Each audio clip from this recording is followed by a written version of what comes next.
You are my dad. You're my dad. Wookie, wookie, wookie.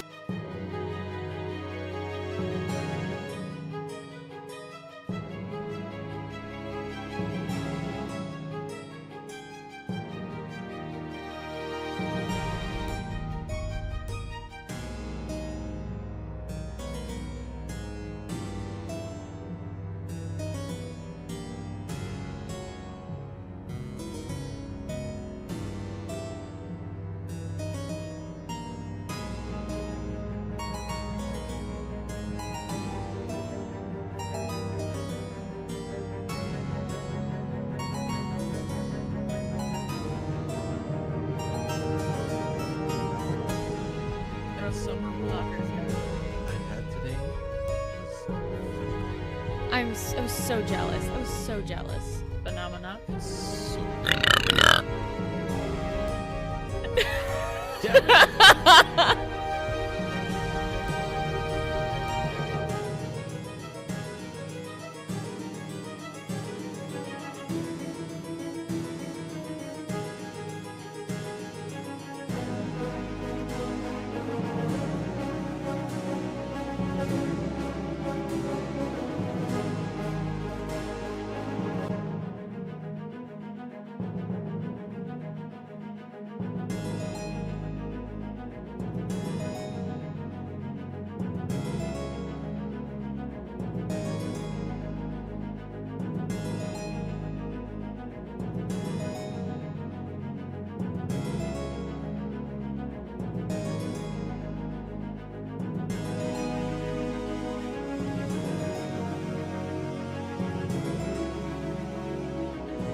Felicitations, my family of fledglings.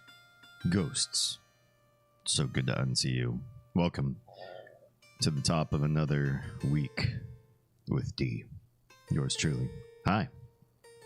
I'm the disruptor of your paradigms, your status quo. I'm a variety streamer who likes to deprogram people who have gotten stuck in an echo chamber. And we are creating an unsafe space for idea exchange, one in which everybody can communicate different ideologies, pathologies, concepts that you've grown up with or learned later on in life, and then we hold them to scrutiny to see if they're worthwhile keeping. And we're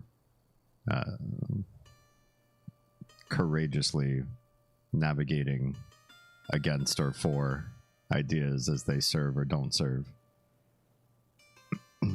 And French fries and malts are the disruptor of my speech. They are disrupting my speech. Anyway, welcome. We're going to be hopping into Enshrouded and fixing more of the new Fort Kelvin that dropped, and then we had to unbind old Fort Kelvin to get the new one working. But the new one's not quite right. We need to adjust the flame altar and then continue making repairs and adjustments. You're in Final Fantasy. How dare you? I don't know what to say to that.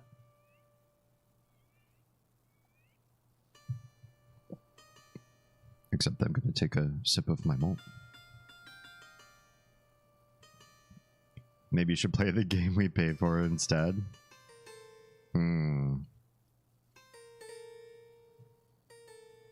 The problem with playing that game is we can't stop and talk over it without stopping everything. That would also stop you. Hello, what horrible things are we up to tonight? So many horrible things. Welcome, Kyle. The topic of tonight is one that's a little too near and dear to my heart. Not saying play MSQ. Okay. I can be swayed. I can be swayed. I can swap over.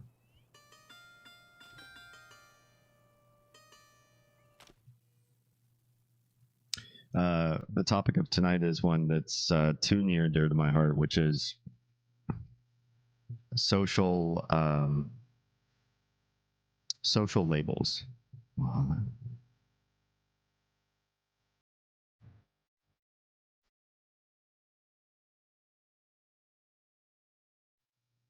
Hello and welcome, Troy.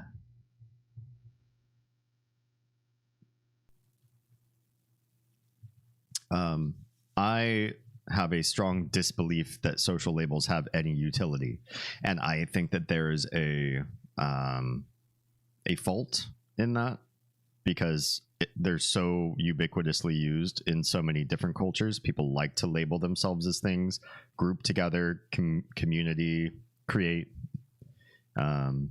identify others with or without their consent. And I think given all of that, that there must be some utility to labels that I'm not seeing.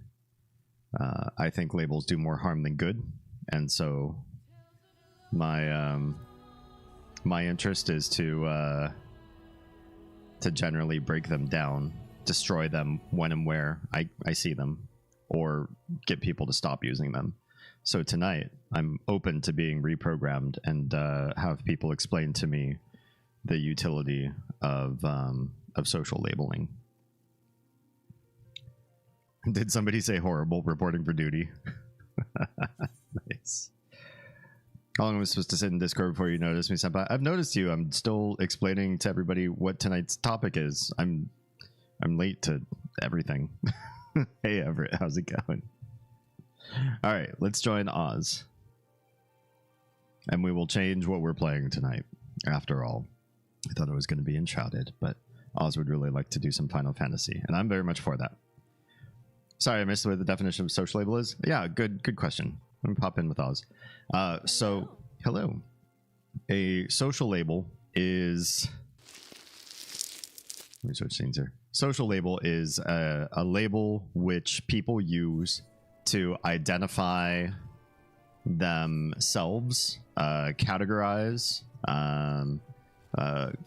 loop others into a larger community, explain an ethnic or cultural background, a gender expression, a sexual orientation, a archetype of person, anything that would anything that would put you into a society and is a label would be a social label. And I have lived the majority of my adult life, not the majority, actually I think it's kind of a newer paradigm, with the idea that social labels do more harm than good, and that we as a global culture should work to eliminate them entirely and learn people on a case-by-case basis, on a person-by-person basis. Because it's my argument that you can't know something about a person based on a construct or a group or an organization or a label that they place or somebody else places upon them. That we're all so disparate from each other, even siblings, even people who grew up in identical circumstances, even identical twins, that to say, well, we're both part of this group is almost meaningless. So I'm willing to be swayed tonight away from that.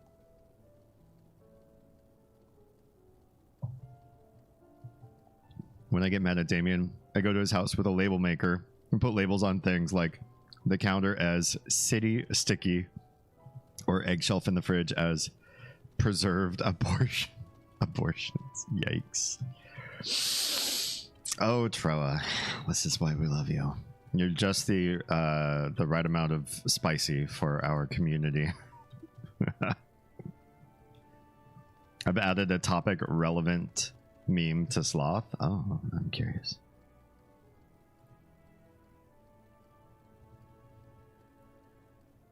Oh, it might have been placed in pride by accident. Can I move this? Can I just move things? You could repost it. I wish I could just move it. It's a lot harder to do. Okay, it looks like somebody's doing it.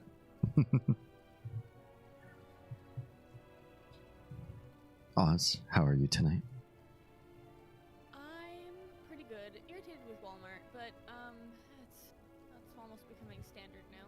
Irritated with Walmart just sounds like Walmart, yeah. Sounds like it should be a t-shirt. The fact that, like, who knows when people could just become unable to get into, like, those locked cabinets at night. Like, what if you actually really need that shit? Mm-hmm. It's a bad policy. Yeah. And the people that were there, like, were convinced that the person was there until somebody went looking for this person after they did not, like, respond to their page. It's stupid. Yeah. I just realized I've been doing circles around somebody that's not you. I assumed when I logged in and there's somebody next to me that it's you. And then I just remembered, oh yeah, that person. I don't have a motorcycle. Well, that all things aside, besides that, you also have a nameplate that would show up on my screen no matter what.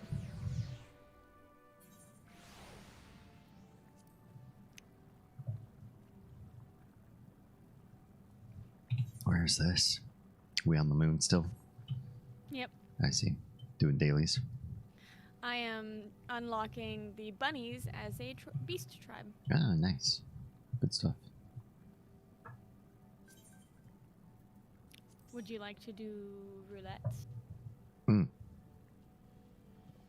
I would, because I really need to learn astrologian. Sorry. I need to relearn astrologian completely, because it's changed immensely.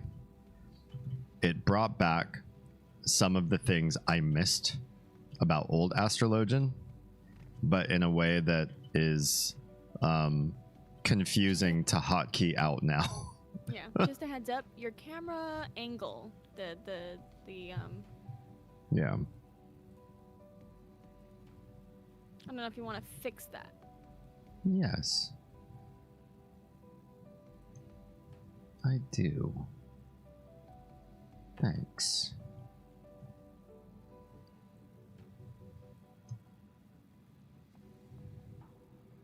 Something kind of more like that. You might want to move the reel too. The what? The light reel. The thing on the corner of the desk behind you. Ah, that's all right. Everybody knows what light reels look like. Oh. I can't move it. It's plugged in. I mean, I can unplug it and find a place for it, but I don't have a good place for it right now. I'll remember it. That is quite broad. I wanted to leave it somewhat ambiguous so people could jump in with their own impressions or ideas of how they could attack this, I guess. But maybe it could deserve a little bit of refining. Yeah. There are psychological labels, Myers-Briggs. Yes, I think those are garbage. Racial labels, white, black, etc. Yes, I think those are garbage. Occupational labels, lumber, doctor, etc. I would argue those are not social. Those are Yes, they are. Those are vocational. Well, you don't They choose. are within the social realm. You don't choose the label. Now you could choose to introduce yourself by an occupation, and that's a social construct, which I also disagree with. But you don't choose. I mean, if you study to be an MD, then you become an MD, and then you're labeled you're titled doctor. You can't affirm that you are something else. There isn't room for ambiguity there. It wasn't created by a bunch of people who decided. Oh, I mean, you can't do you loosely that's something that a group of people would be called. You can't decide that you are white or you are black. That is not a social construct. Those are decided because white and black aren't distinct groups. Going to medical school and getting a doctorate and then practicing as an MD is a discrete group, and it's not an immutable characteristic. Psychological labels, racial labels, a lot of these things are a lot more. How is the color of your skin immutable? The color of your skin immutable because it's served up by your genes and your heritage. I mean, no, a white person can go get a tan. No. I'm saying that you said being a doctor and doing all the schooling, that's immutable. Mm-mm. As if to say that you being the race that you are is not. No, I said race is an immutable characteristic, but it's a non-discrete characteristic, I said, whereas being a certain race is not discrete. White's like a weird ambiguous term that a lot of people would disagree with using, especially in the case of, somebody trying to define what would make two white people be kin to each other.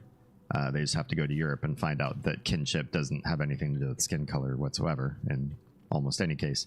It's just a weird. I have to step away from my computer because I'm hearing yelling from the bedroom. Oh good. They haven't been in bed for more than an hour. Right. Socioeconomic labels: blue, white, pink collar. I would argue that those are pretty non-discrete as well and can change depending on how a society determines what what defines blue, what defines white. Those are pretty vague, can be redesigned at any one given time, and also don't offer enough explanation as to what a person is. Will a blue collar person listen to Bruce Springsteen? Hard to say. It doesn't confer any greater additional knowledge on somebody. Academic culture labels: jock and nerd. I also disagree with those. Demeanor labels: grumpy, charming, etc. I also generally disagree with those, not least of which because those are not those are not permanent status for almost anybody in the entire world. Even the grumpiest people aren't grumpy 24/7. And if you are, you're an extreme outlier, and your label is probably not as useful as you think it is, because you're way more than grumpy if you define yourself as grumpy 24/7. You're something most people are not at all, and it wouldn't confer the right information. Plumber, you appear to dislike adjectives. He does. I love adjectives when they describe something that makes sense, that will confer the proper information to somebody else. So blue collar might not make any sense, but blue makes a lot of sense. Blue is also ambiguous, right? It's something that's culturally agreed upon. However, blue is generally like a region that people agree upon, and it doesn't have extra depth or social construct attached to it. When I say, my computer case is blue or something, it's not, but I'm just trying to think of something I'm staring at. I haven't given you some other like deeper connotation in there. I haven't explained something to you that's unspoken. But if I say, my grandfather was blue collar, I'm telling you other stuff in there that you believe based on what you believe is blue collar. But what I believe is blue collar and what you believe is blue collar doesn't necessarily line up generationally. These kind of concepts don't necessarily line up. And it doesn't. It actually doesn't tell you a lot of stuff about my grandfather correctly. It's a bad label altogether. No, but it gives you sort of a historical cultural understanding, because you don't see a lot of like unions and white collar work, but you see a lot of unions and blue collar work. You see a lot more of like, there's a lot more like blue collar work in towns that have like more what's the word I'm looking for, like industry towns. And it gives you sort of like, even if you say like, you know, my father grew up, or my father was a blue collar worker, and that's the kind of house like he would come home smelling of oil, or he would come home really sore, or blah blah blah blah. Like, it gives you kind of a flavor about their life. Now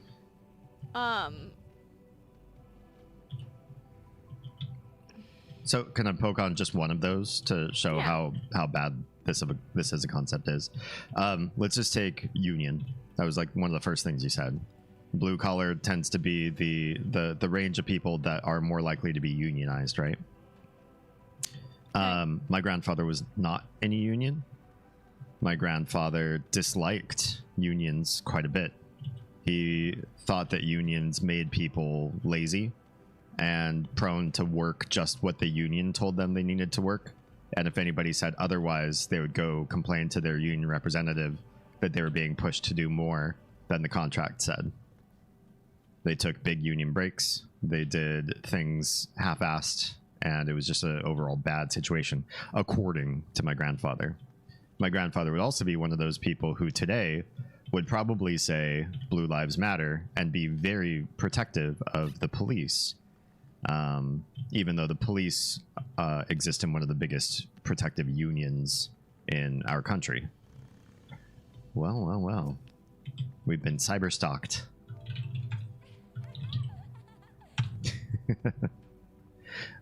So just that alone, it wasn't, that's not enough information to do good an explanation on, you know. And I'm not saying it was enough information. I'm just saying that, like, I don't think people identify solely on the basis of, I feel like people identify on multiple levels to sort of make a triangulation of like different other social groups that they land in. And a lot of people find it helpful in the idea of like figuring out which of those social groups that they exist in, because it helps them find like-minded people who could have the potentiality to become friends, because they live within the same or they live with or understand the same culture. I don't know that people necessarily make friends in the same culture that they are especially employed in. If we look at Livewire as a great example, you know, they absolutely hate the type of people that they end up having to work with in their chosen career path. Yes, it's true, but they also consider themselves a nerd. Okay. They also consider like a film nerd, especially. Mm-hmm. And that,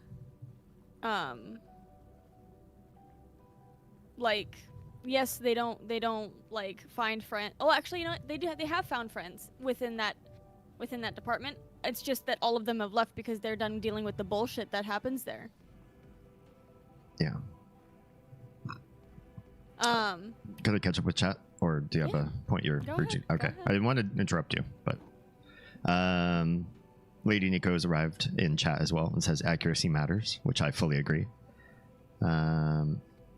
Everett says, I'm not sure why a culturally specific term is a problem since we're talking about people within their own culture. So that, I think that used to be the case, and this is where I think there is a chink in my armor. I do believe that, at least for the US, we were culturally much more homogenous at one point, and that cultural normativity, coherence to a standard, was seen as a really positive thing. Are you a lot like the majority of people in your area? In your hometown, would you side with, you know, most of your peers in a certain ideology? Then you're going to be more popular, more socially accepted, more everything. It's going to unlock so much for you if you have some sort of social cohesion to the norm. And I think we're moving away from that, such that labels mean less and less. Tired but feeling better. Good. I'm glad everything's moving its course. Blue collar is a basis, not all encompassing. I guess my complaint is it's not enough of a basis to say much of almost anything except loosely what kind of job you have. And unless it's something like, you know, plumber or factory worker or something, you might throw people for a loop using that term even. There's definitely people who do identify as who they are, but not all. And these are people who twist those views. Then who do identify as who they are. I'm not sure what I'm reading. Who do identify as who they are, but not all. Oh, like there are people who say they're a label, but they actually aren't. And those people end up twisting what the label's definition is? I think so. There's some general things a term shares, but yeah, there's subcultures within those things. And talking in the most simplistic terms, please don't roast me. No, you're fine. I won't roast. If anything, tonight is a roast on my apparent hatred of just all adjectives.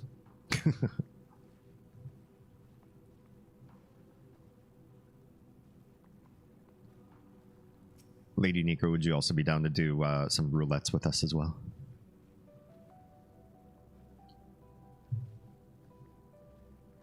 Oh, you can roast. It's fine.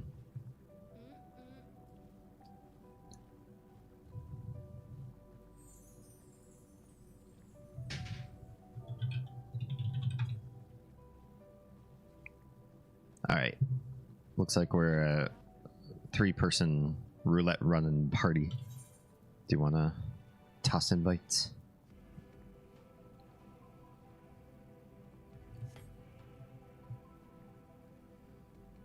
Yeah, I think no adjective is perfect, but I also think a lot of adjectives are much more meaningless than we give them credit for.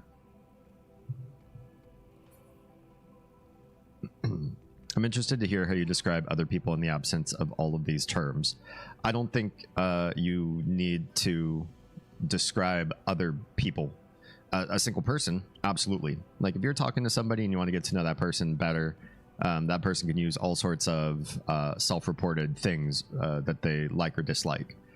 But if they go wide to describe parts of themselves, I don't think that those make a whole lot of sense. Like, in other words, if I met somebody and we were talking online, so I can't see anything about them except their text, and I want to know a little bit more about them, and they start with, well, I'm white. That doesn't confer anything to me that's useful at all in any way. I didn't ask about your skin color, your background or whatever. Now, if you said something like, I'm second generation American, that might confer some ideas, but maybe not. I just have a whole bunch of follow-up questions because that doesn't really tell me your experience. Now, is that to say you had ESL classes? Maybe yes, maybe not. I'd need you to impart that part with me. Or is it to say you had a lot of practices at home that your friends at school, when they came over, were like, oh, this is really different? Or maybe you didn't. Maybe your family is very like cohesive to the culture in America. When my family came over on a boat, as I understand it, they were very cohesive to American culture. So you went to their house and it wasn't like, oh, this is like a Finnish household. It was more like, these people are really American too, or at least, you know, trying. I'm making a roast, not sharing. Not even if Rush comes. I mean, if Rush is here, somebody's gotta give him some offering.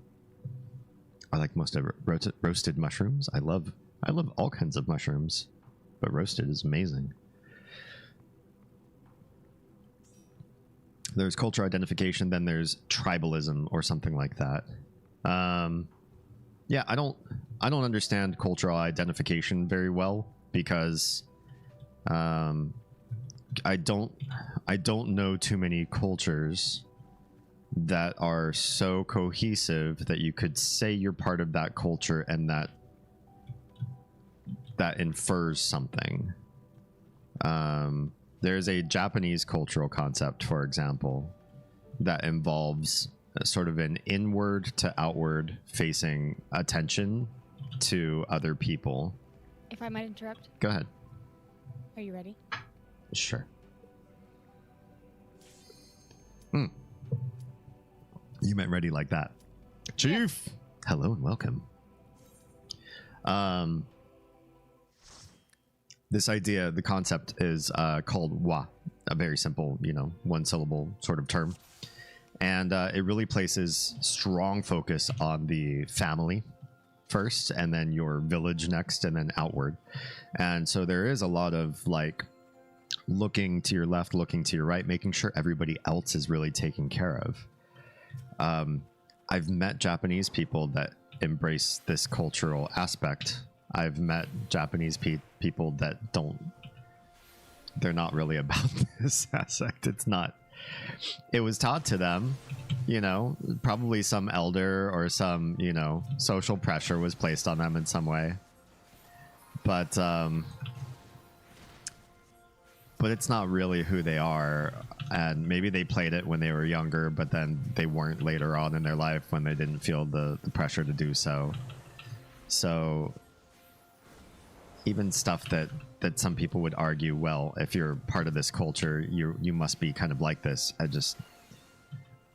don't see it in practice. I only see it in people's idealized version of how other folks are, until you meet and shake somebody's hand or get in a relationship with someone. And then you realize, oh, it's very different, actually. Turns out we can't make those inferences about folks.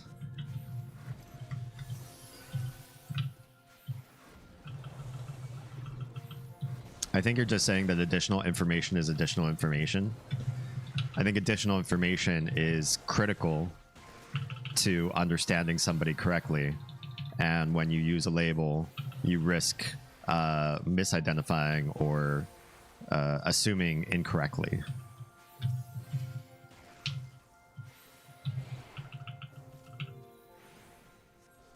But again, I could be wrong. Yes, we are doing an anti-discourse. We are trying to deprogram me from believing that all labels are bad. Yes, you may, Chief. Oh yeah, pop in. I'll grab the key.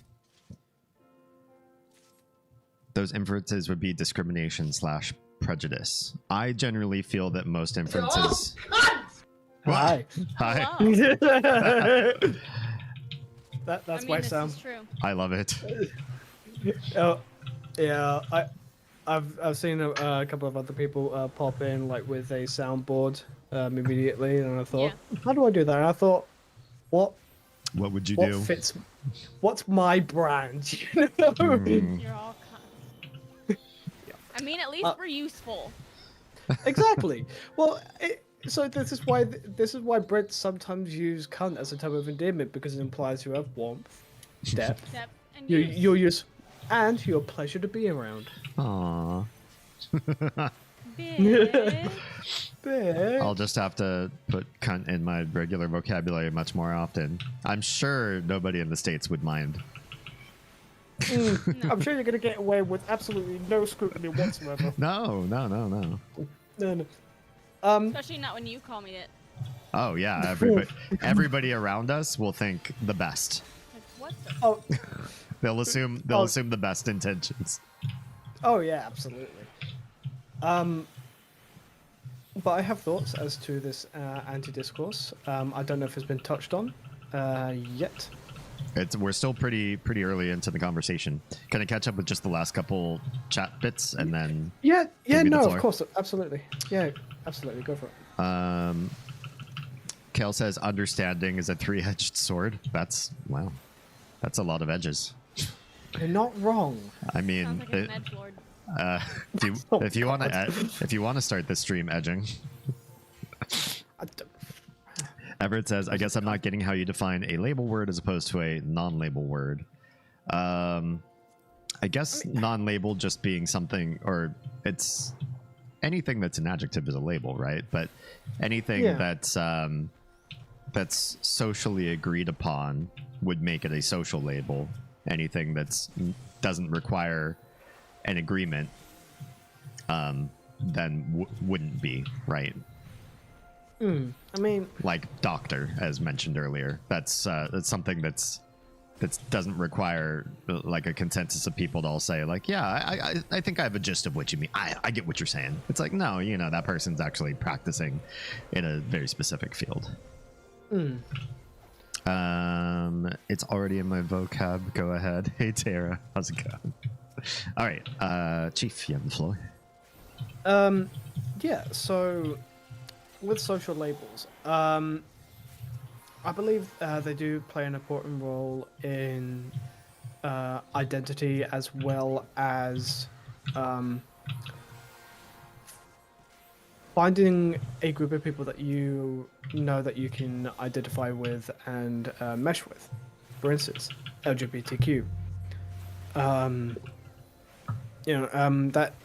That's definitely a social label. That's not out of the question. And I personally think it's important to have that label so that you can find your group, although you can still have that label and find the negatives and positives of said group. Yeah, I don't know if I like that label terrifically, and part of the reason why I feel like I have a little bit of adversity to that one is I think it was something that Kengo was telling Oz and me once upon a time, and that was participation in some sort of a LGBTQ marathon or something like that. It was some sort of like active event that was supposed to be, you know, all what's the word? Not encompassing, but all inclusive. And for some reason, the gay community had a real like bad backlash about lesbians being a part of this group. And Kengo was trying to explain the why to us, and I was just like, I don't get, like, how could you possibly experience hate, discrimination, and such a negative experience potentially with your family, with your religion, with all sorts of things in your life, and then go, oh, you know what? But I'll feel that way about somebody else. Yeah, it was wild to me. With that sort of stuff, it is. Like I said, there are positives and negatives for social identities like LGBTQ. Yeah.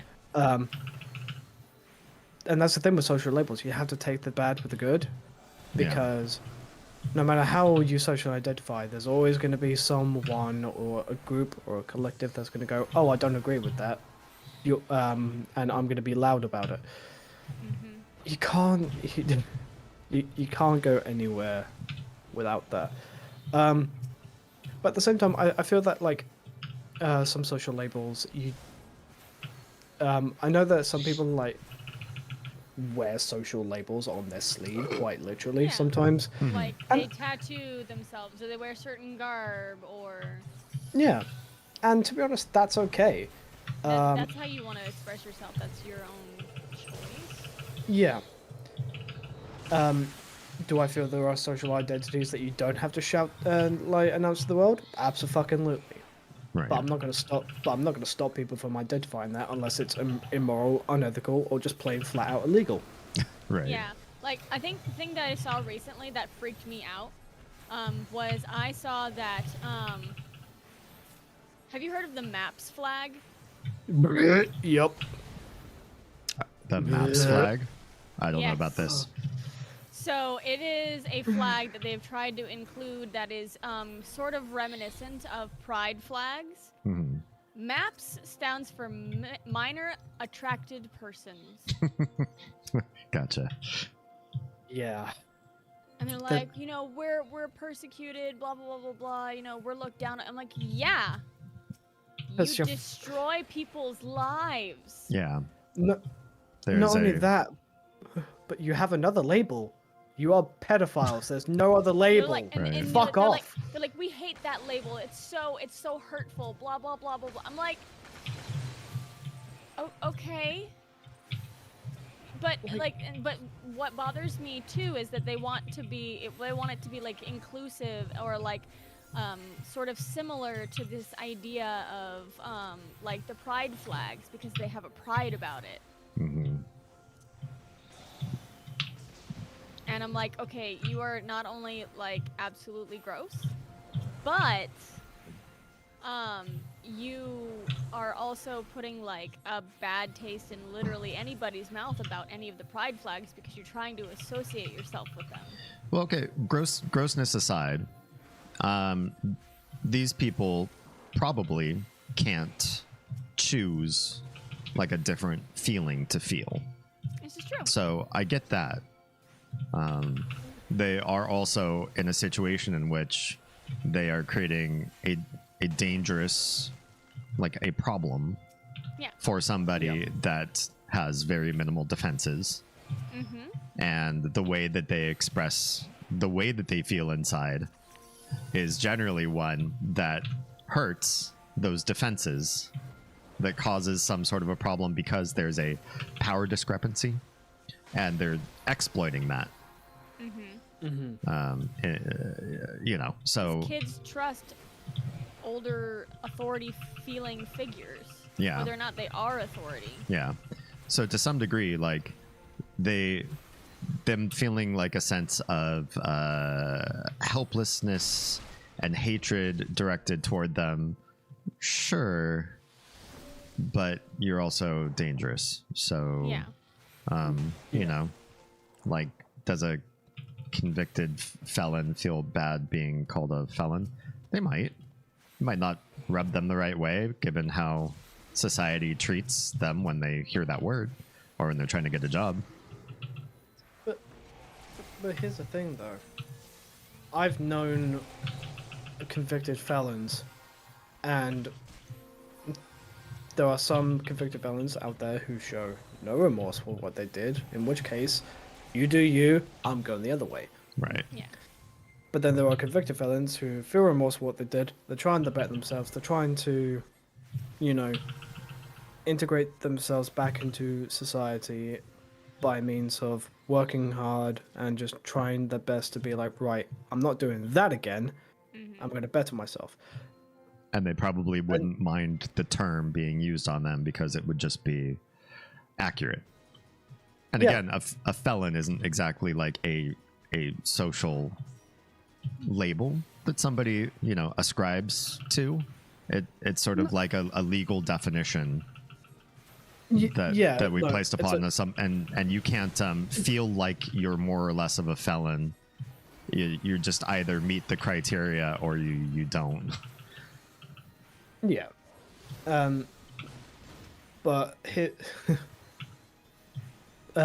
like I said, I've known convicted felons, and generally they're great people because they're doing their best to, you know, better themselves. Yeah. Anyone who identifies with maps, however, is just no, absolutely fucking lootly not. Yeah. So, you know, like that comes into the whole. They're not trying to reform; they're embracing the dysfunction. Yeah.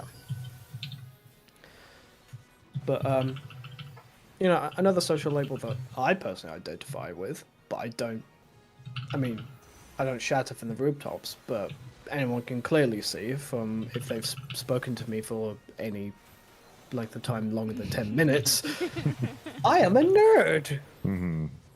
But I'm proud of being a nerd. So it's just one of those, you know, labels like that. There's really no need to shout it from the rooftops per se. But honestly, like there are some that if someone's proud to be, like, again, given that it's moral, ethical, and legal, then by all means, I'm not going to stop you. I mean, it might get annoying, but at the same time, I'm not going to stop you. Oh, crap. I think there's nerd and nerd, though, too, so even that label is kind of, like, confusing. I'm going to cite a very problematic movie, but there's a older movie, 80s or something, called Revenge of the Nerds. And I've heard of it. In that movie, they placed a whole bunch of different nerd stereotypes of people together in a group that wouldn't socially cohere. Like, some of them were, like, nasty like and science nerds. nasty and bad like, hygiene because they just didn't care about anything except whatever their obsession was. And yeah, some were more sciencey, a bunch of different types of nerds. Man, I get caught by every single one of these. Yeah, it's because you're not paying attention. I don't know what I'm supposed to pay attention to. I moved to There's one crystal that is blue, and the other crystals are pink. The pink ones destroy themselves before that blast. Oh. Yeah, I didn't notice the color difference. I just saw 4 crystals. You'll fucking die. I'll see what I can do. Oh no. Oh no. Just res the friggin' tank. I just or not. died. Something hit me before I no. could even cast fast enough. Yeah, no. You gotta pay attention to those crystals. Well, I have to pay attention to the colors, you mean? Because I was definitely paying attention to the crystals. Okay, but that the too. Okay, fine. Crystal colors, if you want me to be very specific. Okay. Everett says, a word is a word only to the extent that there's a social agreement to include it in the language. Yeah. I want to create a social movement that removes the common use of those words, except in reference to older people that are still stuck in using those terms. Unless I can be disproven tonight. I am open to being disproven. I might have a lot of counter arguments for you guys, but I'm also taking everything you say in. I mean, LGBT against T, i.e. TERFs. Well, not all TERFs are LGB. No. But yeah, TERF is definitely a problem. I've stopped using LGBTQ because those are 5 distinct categories, and I realized I was not only running into instances in which I was talking about those and only those 5 categories.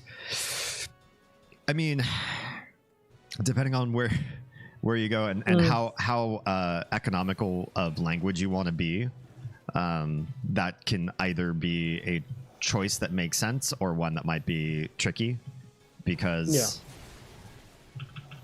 really the reason why people say LGBTQ or LGBTQIA or LGBT IA or plus. whatever they say is largely based on, okay, they're all blue, yeah? Yeah, these are all blue. Okay. Then it changes later gonna on. Pop. The second time on, it's pink. 3 are pink, 1 is blue. Okay. You just gotta make sure you back off of these crystals after. Got it. But a lot of people aren't saying, like, probably the shortest version of that would be LGBT, right? That's just 4 letters. Did they mean just those 4 distinct categories?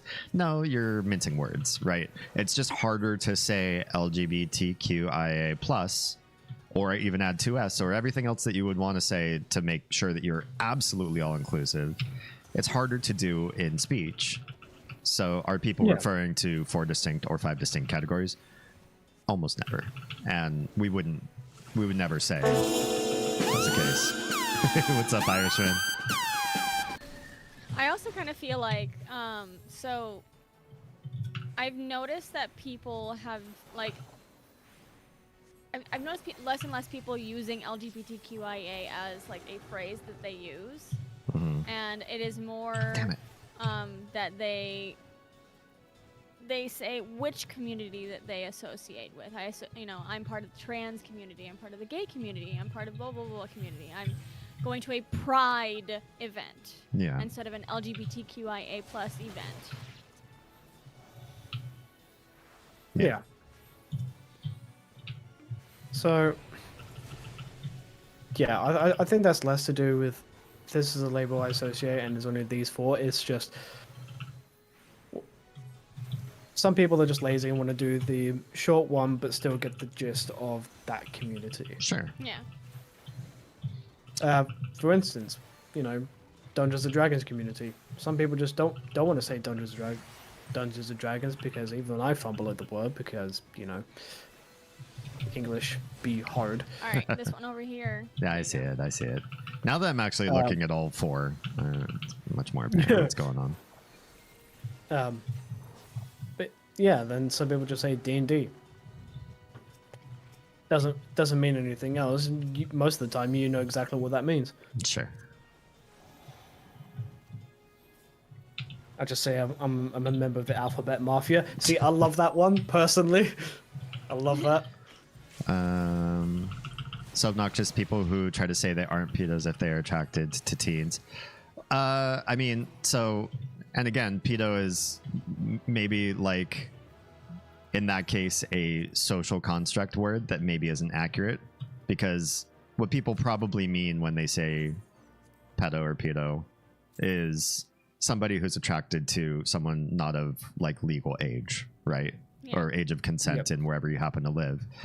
But the people who would, the problem with that is there's also a scientific definition where it doesn't have to do with age of consent. It has to do with, you know, age of when you start actual puberty and make certain transitions into your body. Now, post-puberty transition people definitely do have a different sort of scenario going on in their heads. And I think there's even a different DSM diagnosis for somebody who's attracted to prepubescent and postpubescent, because you have to deal with them in different ways. There's something different probably going on with their I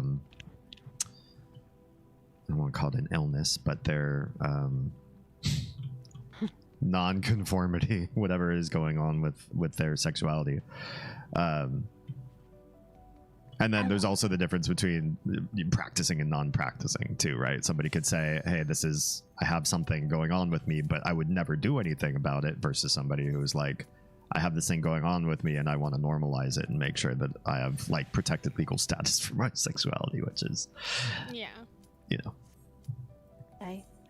Hi. Hello. Hi, Nico. Part of what I'm talking about is like the people that argue that it's okay for like a 40-year-old man to be trying to engage in a relationship with a 15 or a 16-year-old. Yeah. And like, Right. oh, there's nothing wrong with that.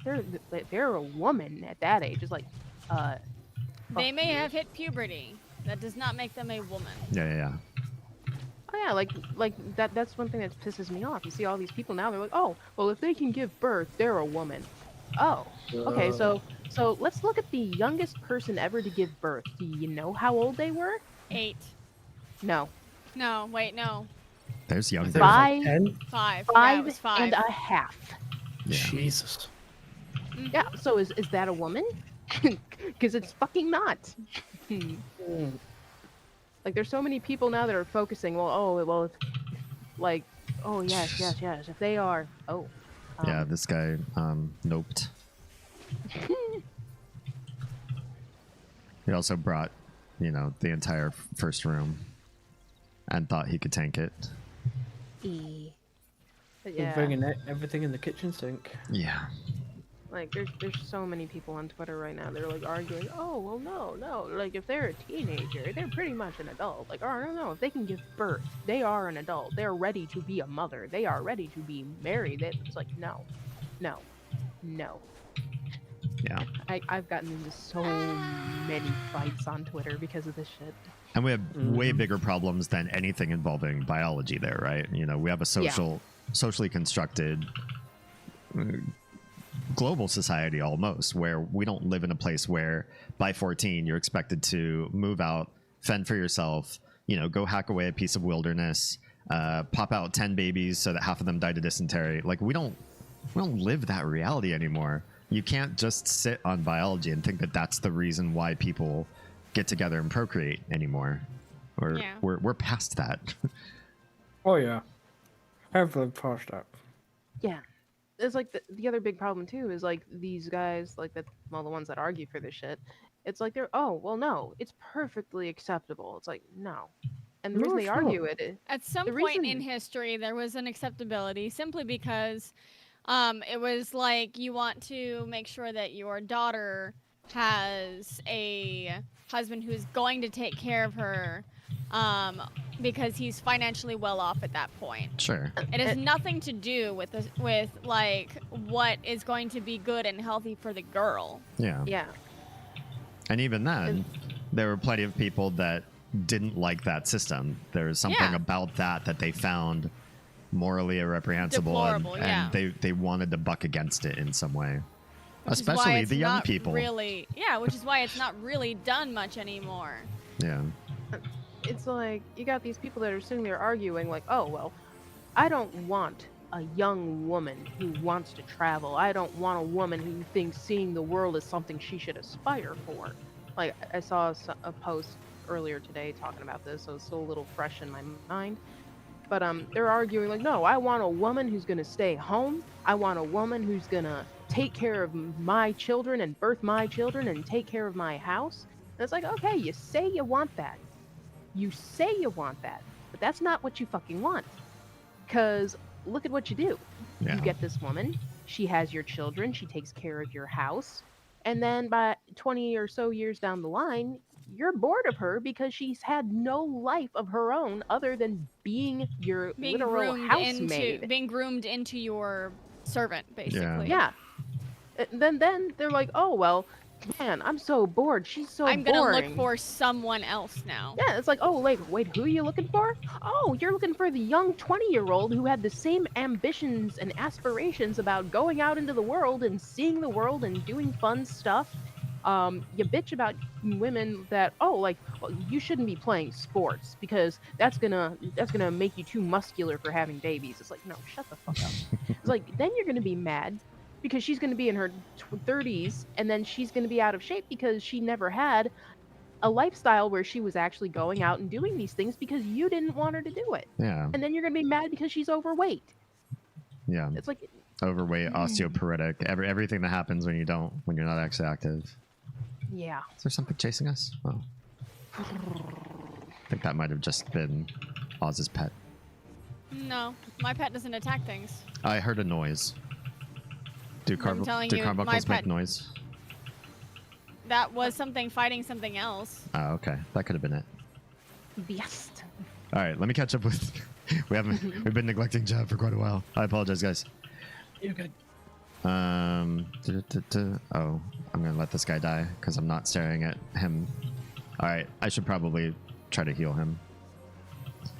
If you like, I can go healer, and I was like, that would give you a little more space to focus on looking at chat as well. Part of If the you like. reason why I really want to stay as heals is because they changed Astro so much that I want to be sure that I get the muscle memory down, so I'm ready for the newer content. Fair. I'm very much for the new changes, so I might be like, rah, rah, rah, I don't know where anything is, but I'm excited because there's actually more nuance than the last big. Couple patches where they kind of dumbed down Astro. They kind of gutted Astro a bit. I'm still so upset they got rid of the sects. Like, I really Yeah. am. I loved that part because you really felt like you could be in any group and you could be the complement to somebody else's heals. I missed that. I'd still miss that part. Like, oh, okay, you're a white mage, great. You know, go nocturnal. It just makes sense. And now there's no play with that. There's no tactic. I guess it felt a little unfair to the other healers, and I suppose I get that. I mean, like, I've heard people complaining, not necessarily like, what were they saying again? They were complaining about how they made it really strong and ridiculous to where, like, you can just, like, heal, and it's like, ha ha ha, what? But then they were saying something or other about the mana management, and there is none of that still. Something I think they were saying about like the DPS issue, like very boring, very lackluster DPSing for ass, which I think is the same way for all the healers right now. Yeah. I just remember, it's like, I know I saw people covering a video where like apparently there's a lot of healers that are just like boycotting being a healer, and you know, no, fuck this, we need to fix this. Yeah. They're definitely much more fun ways to do DPS as a healer that I've seen in other MMOs. So I don't think it's like it's impossible to do. Like, oh, well, if we make you, you know, strong with deeps, then you know, you're gonna make other people not want to be a DPS. Well, you don't have to be strong. You don't have to do high numbers. But you can just at gotta least have at least close to the bottom of the barrel DPS numbers, maybe. I'm really much less concerned about how much DPS a healer can add, and more so just about the Ow! like, what buttons do you push to have fun in the game? And Like, if fun is keep pressing this one button because that's the damage that you do, I don't know, it flies in the face of so many other good MMOs where the healers had complex things to do as a healer, and when there wasn't a heal to be had or to be done, they still had interesting complex things to do as DPS. It was not just one button. like even though I hate the game with a fucking passion now, I will say that the most fun that I had when I was a healer was World of Warcraft, Mistweaver, right in the, like, before they nerfed it for Throne of Thunder, and it was literally like the second worst healer in the game. I never played that part of the game. Like, Mistweaver, despite the fact that the quote-unquote smart heals were not very smart, was extremely fun to play. Okay. But then they broke it, and they're like, oh, well, this is the healer that does damage to heal. And then they fucking completely broke that aspect of it, and Disc Priests were the one doing the job better than Mistweaver being the one to be advertised to do that damn job. Lame. It's like they took away the Emity healing, which was you put a statue down, and every bit of damage you do converts into healing and pulses out and heals people around you or whoever's channeled to your totem. And they took that away, and it's like, why? Why? This was so good. This was so fun. And it actually earned a term, or the term that it earned was called fist weaving. And I think they brought it back, but it's still nothing that it was back when they first came out. I will say, other than the issues with the smart healing, they were very, very strong healers. Like, like I was telling Nico about it, like, there was an LFR that I was in. Keep in mind, I ran heroic and mythic raids with people, so I was extremely geared to be running LFR. And we're in a run, and I am the top healer by almost 20 or 30k heals per second. And I was in the top 6 for DPS. Wow. Because of the way it worked. Yeah. And then enter the stupid people. Oh, she's not healing. She's DPSing. She's DPSing. Because people would queue in as a healer, but then they would switch to DPS just so that they wouldn't have to wait long time in I queue. see. So I'm like, no, look at the healing meters. I'm the top healer. And people are like, no, kick her! Kick her! And they're like, don't fucking kick her. She's the top healer. What are you doing? They kicked me. Because you're top DPS. You can't be into healing. Wow. But, oh my gosh, I was having so much fun with Mistweaver before they broke it. And before I finally got fed up with WoW and said, fuck this shit, I'm out. Yeah.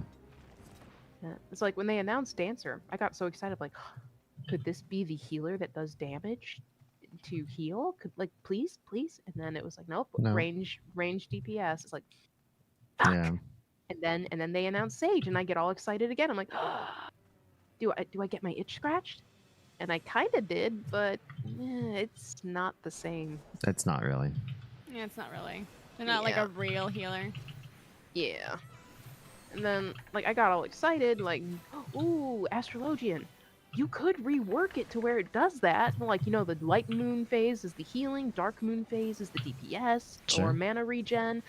And, oh no, we're keeping it the same way. And it's like, Yeah. All right, let me catch up with chat because at least one chat was about the last dungeon we were in. The last boss. Troa says Fenrir stole the color crystals. Rainbow Bright's gonna be pissed. She should go off. Although he's got pretty colors. She usually only fights people with ugly colors. Is Sam a member of the Alphabet Mafia? Some people find that a little bit what's the word I'm looking for? Belittling. Yeah. Like not really a lovely term.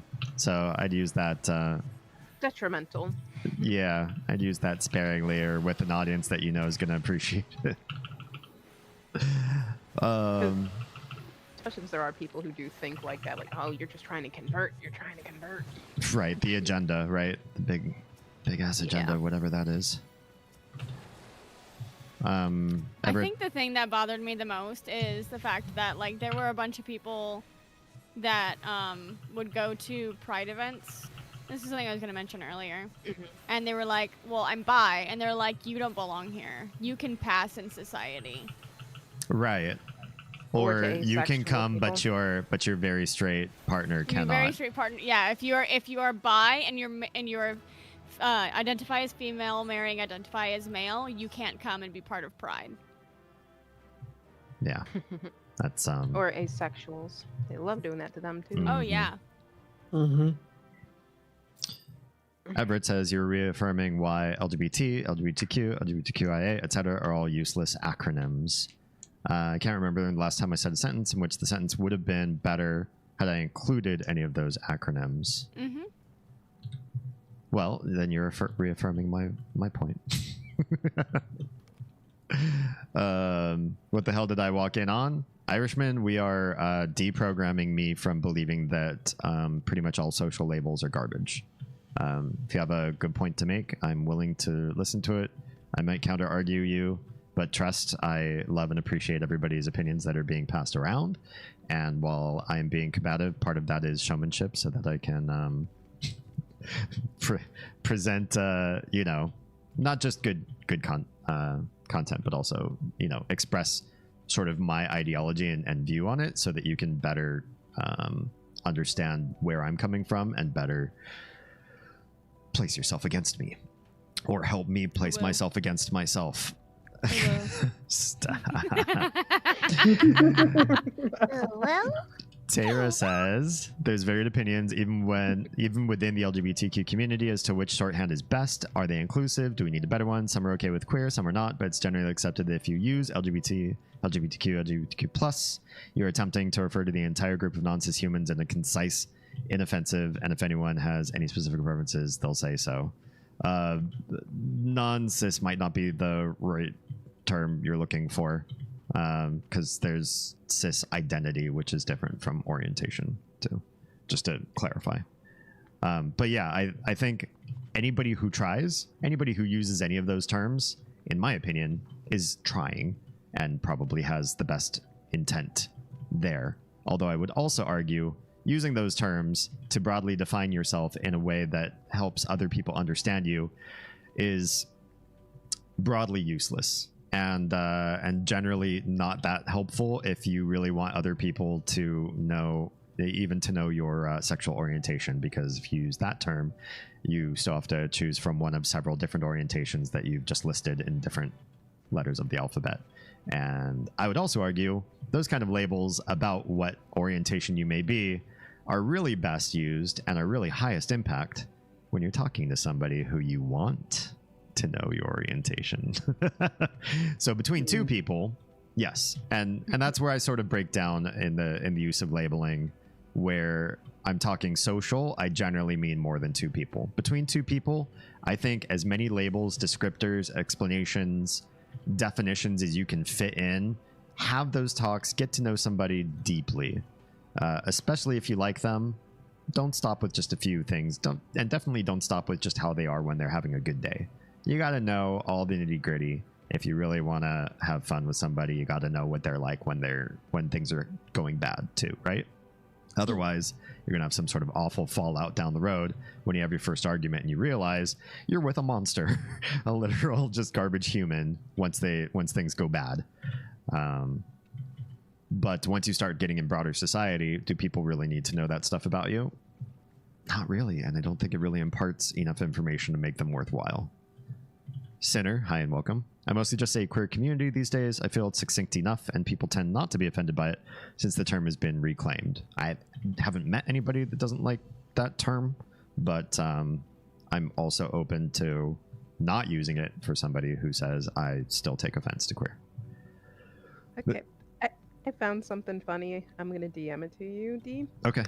Whether or not you choose to read it is entirely on you. Tara says the term is in process of being reclaimed, but there's still a fair few, usually older at this point, who are very upset by queer. Yeah, there's some reclaimed words, and there's some like words that I know some older people like to use, particularly problematic older people. They like to use terms even within LGBTQ that they're comfortable with older terms and they prefer them, whereas they're generally seen as not terrific these days. The first problem is that it's Twitter. What? Oh, did you just dead name x.com? No, I'm just kidding. You're allowed. I call it Twitter all the time. All the time. I refuse to call it X. I refuse. Same. It's the one place where I jokingly will dead name it all the time, no matter what. Charles says, when I was in college, I knew a fellow was working on a device he could use to punt someone into the sun. Maps folks make me wonder how that project is coming along. Yes. Tara says, yes, there are different terms for the attraction to small children, the attraction for preteens. People have a type and children can age out of their acceptable parameters and still not have started developing secondary sexual characteristics. True. And again, like that's all scientific. So those kind of terms, like I'm comfortable with those. I don't consider those social labeling per se. But they also have, you know, scientific diagnoses and ways in which you would deal with people problematically there. Whereas just calling somebody who likes anybody underage pedo is kind of like it doesn't serve as much. I'd probably add that to the list of ones I would put on the chopping block. Damien's chat catch up is going to be epic. Oh yeah, it is. How far back is that? 15 minutes ago. Hey Silvers. Yeah, we're 15 minutes in back chat, but we're catching up. What game is this? This is Final Fantasy 14. Ooh, Sam is hot on the heels of Oz with a 30 stream streak. Congratulations, my dude. That's maybe second place on the leaderboard by a long shot. I think the only one who would ever get close to you is Troa, but he probably has to open up a ticket with Twitch because Twitch keeps resetting his stream streak every night for some reason. I'm at 122, by the way. Nice. Nice. I know a guy who used to, as a point of obstinacy, insist on reading / responding to all of chat, which of course meant chat intentionally went mad, giving him a million lines to read. Oh, does it feel like that tonight, Tara? It's got to be an achievement for chat to talk too much. He ended up being super behind. That's funny. I definitely don't do all of chat, but I try my best. Especially if you're participating in a discourse, I try to catch up on everyone. Akumu, hi and welcome. I fixed the streamer bot thanks to Oz's feedback, so everybody gets to hear the chills. Thanks. Hi and welcome. I think our record was just over an hour of backlog chat. That's crazy. Holy crap. But he has a habit of launching off into nerd rant tangents. Oh, like by himself? That's his own fault. And inciting sass in his audience, so it's all his fault. Yeah. Anybody who can't keep up with chat on his own is just it's got too much to say, or maybe a bit of a little. I won't say anything disparaging against somebody who you might really like, but maybe just a little bit of an attention whore. I like dialogue. I like to share the stage. I played melee white mage in 11.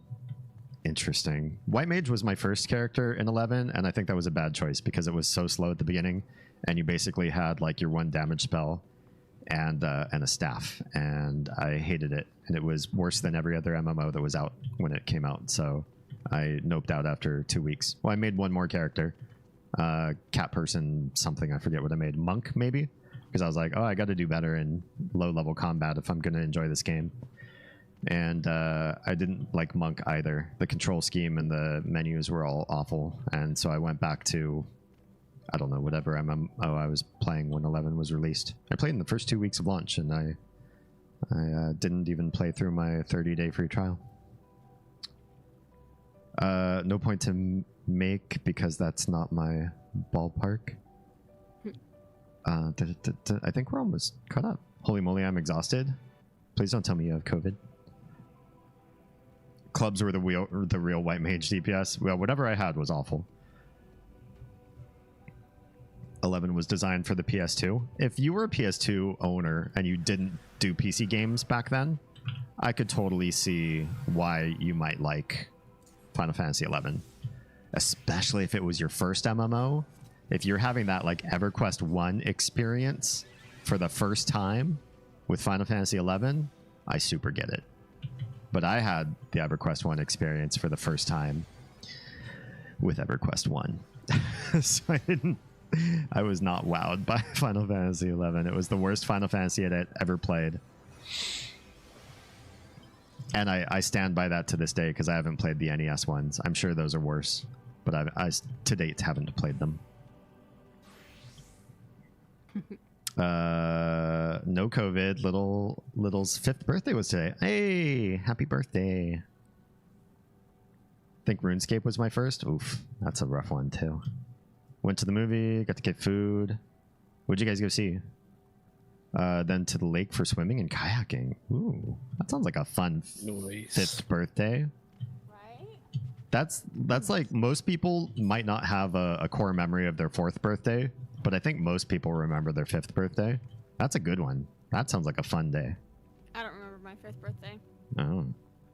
My first birthday that I remember is my 13th, if that tells you anything. What? What? Oz. I remember some of my earlier birthdays, but my 16th very starkly stands out, as I had a party at home, invited about 15 people, and only 2 showed up. Oh. And none of them said anything about not being able to come. Oh. I didn't have any friends to invite over to my house. And so even when I had like, I think at some point in elementary school I had one friend, and them coming over for my birthday probably just felt like another day of them coming over and hanging out, and therefore it didn't stand out in my brain. But I literally didn't have a birthday party where people came over to celebrate my birthday until I was 15.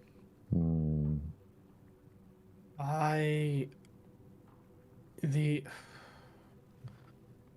earliest birthday that I can remember was possibly my 5th or 6th birthday, and there was a bouncy castle, and a neighbor of mine had a career as a birthday storyteller. They came, told their story. It was good fun.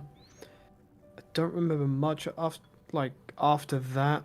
Like, there's a period where things are just blank, and then next one I see after that was during what you would call middle school, what I would call secondary school. Where me and a bunch of friends just went to a all-you-can-eat Asian buffet. Hello? Oh, hi, Kumu. Hello. Hello. Oh, wow. Akumu will? Some of those sounded pretty good, Mitch. Not gonna lie. Good memories. Oh, Lady Nico did send me this, and I did want to read it. The vagina/vulva is poorly designed. First of all, What?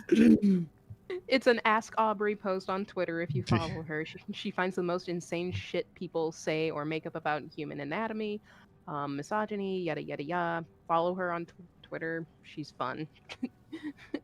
I don't know if you want me to say, I haven't decided on stream if I prefer to say clitoris or clitoris.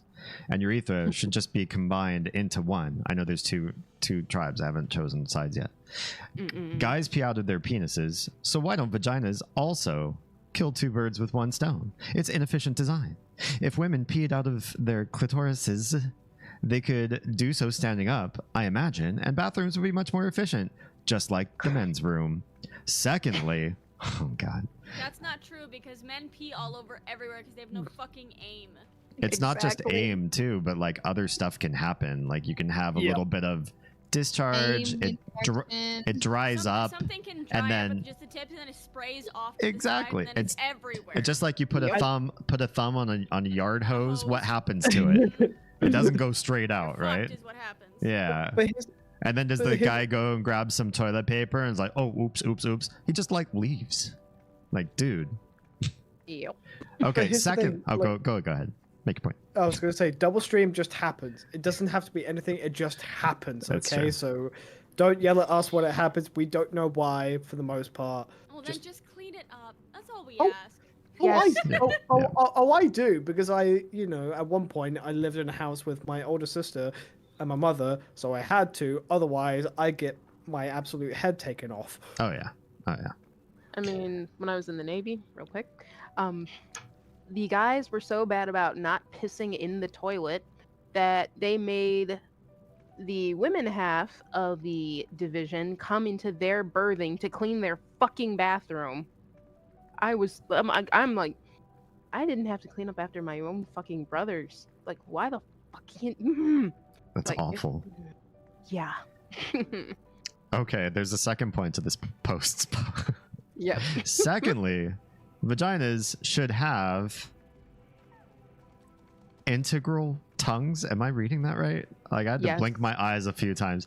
If I'm going down on a lady, I should be able to French kiss her down there. And if if I'm having penetrative sex, how great would it be if her vagina could lick my balls when I'm balls deep?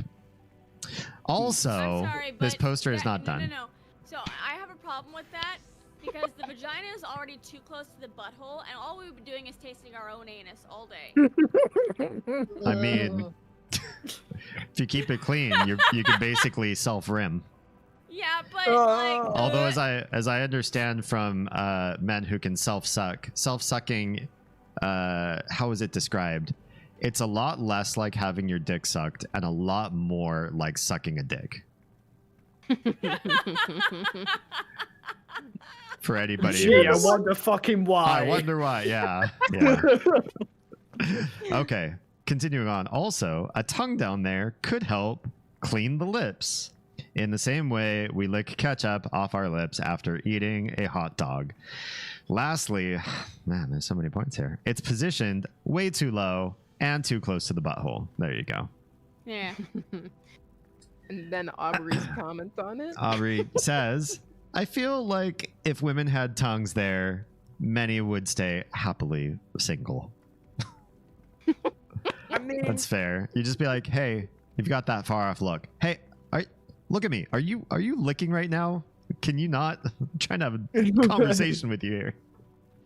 I think so many guys don't care about making sure that their girl or their woman is taken care of. So it's like, well, hey, if you're not gonna fucking do it, if I had a tongue down there, I can take care of myself. What the fuck do I need you for? Yeah. Okay, so a lot of that fired off chat. Plus, we were talking about old school MMOs, which was also firing off chat. Let's see. Old school RuneScape was my first. This was way back before it was called Old School RuneScape. My birthdays were all the same, so I don't remember them distinctly except for the 2 times I had an actual party with friends. Oh, a lot of people seem to be saying that. I missed 1 treasure chest in a 1-time dungeon on my FF2 platinuming playthrough, so I spent a few hours creating a save file to use when I play it on stream that uses all the ways the game is broken against it to get revenge. I have way too much free time. Wow, Tra, that's a whole new level of petty. I might have some projects for you in the future. because I need somebody really, really petty. One of those was 6, the other was 15. Interesting. I'm also hearing a lot of that. That seems like people have like one really big like childhood party and then one teenage party that they seem to remember. I've stopped treating my birthday like a birthday. Now it's just another day in the office. Oh. Well, let us know when your birthday is. We'll celebrate on stream. Yee. Birthdays were pretty big in my family and memorable, but I can understand people forgetting if birthdays are not important in the family culture. I think it's just like everything. You know, if a holiday goes by where nobody dresses up or goes out to a special event or goes and sees a parade and it's just nothing to you and your family, those ones might slip by. And I consider birthdays like a holiday sort of thing. Treat it big or don't, and that'll pave the way for... We like to make our kids big birthdays. I feel like the reason that I really want to make sure that our girls' birthdays feel really special to them is because I feel like because I had no friends and because my family was constantly busy, or one reason or another, I just feel like I don't have memories. And like my 2 biggest memories of my birthdays, actually 3. My 13th birthday, I got a brand new bed, and I was sick as a dog, and it was raining. All right. That was my birthday. My 15th birthday, I had friends over from band, and somebody got in big trouble. And then my 16th birthday, my parents cleared out the garage, tried to give me an actual birthday party. And then the next year my grandmother died and we filled up the garage and could never have any more of those parties ever again. Sad. Right. So yeah, that's welcome to my trauma. Welcome to my life. I had good birthdays up until middle school. Like, at least people would show up, and then things just went downhill from middle school, and then as an adult, other than people telling me happy birthday, no one really ever goes out of their way to do anything to celebrate my birthday. So it usually just makes me feel really sad when my birthday comes around. Yeah.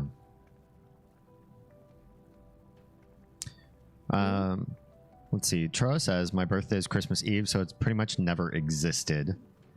However, I hate that. my mom, being my mom, definitely made a few occasions where it was super memorable when I was a kid to make up for it. Oh, good.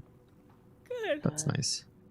The joys of having your birthday within a week or 2 of Christmas. Yeah. Hi, mine's January 8th. Silva See- says evolution is not great at making choices. Yeah, choices for the dick or the vagina. Oh, yeah. The tongue gina.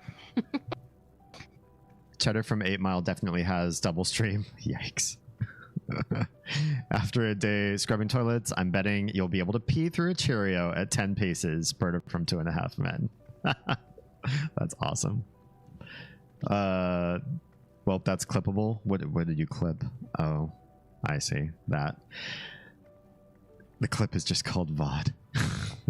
See, up until a few years ago, my birthday was just my birthday, but now my birthday is also my sister's and my brother-in-law's anniversary because they got married on my birthday. That feels kind of crappy, like a lot crappy. Like I'm- literally 364 other days you could have. Like, did it have any significance to their relationship? Because other than that, That's just a dick that's just move. an asshole move. No, so they said that they were planning on other dates, but on where they wanted to go, which was close to pretty much everyone, but still also close to them, there were no other available dates. And there was like a month and a bit long gap in between that date and the next available date on either side.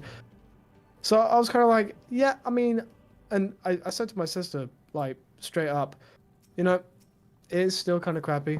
And, like, because, but at the same time, I do get you. I really do not, like, think that I don't get you. Like, if you didn't want to, like, push it early or, you know, push it far back enough, push it far back enough, or wait another month and a bit. But no, I completely get you. So I don't feel bad about it. I really don't. Yeah. Yeah. It's like, But part of me is still like, okay. I guess, yeah. I get it. Like, I think part of the reason why, at least there was more of a shindig in the past for my birthday, is because my birthday was the day after or day before my great grandmother's birthday. So we would always have a get together with my uncle, grandmas, and well, not my grandpa, but that side of my mom's family, because we don't know the other side really, now that I think about it. So we would always go out to eat. And then my grandma's birthday is the end of December as well, my mom's mother. And so she makes a big deal about having to take her mom out. Though when it comes to my birthday, it's just like crickets. Yeah. And I don't know if it's because of the great grandma and her being upset and missing her or any of that, or honestly, I think it's just pure hatred for me at this point. Like she's made it clear she blames me for why her life is miserable and a bunch of other stuff, but Wow. I'll leave it at that. You're a pretty powerful individual, I guess. And will ruin a person's entire life. Yeah, there's a couple of things I've wondered based on stuff I've been through. It's like, I should be in such a different place if you get what I am saying based on everything I have gone through. Yeah. But I'm not that. Yeah. Tara says that her birthday is Saturday. Well, I guess on my missed stream, we're going to celebrate your birthday. Which is one of the reasons I never had parties. Timing. No one was ever home and free for birthday parties. Oh, like vacation, maybe? Or like, oh. You get nothing! You lose! Good day, sir! Well, hello, Mr. Nico. Can we get a shout out for Nico crushing, please? No. Oh, okay. Fine. Nice. says, but I also didn't have many friends. The one when I was 6. Shit. Oh, I'll pause. Let's go.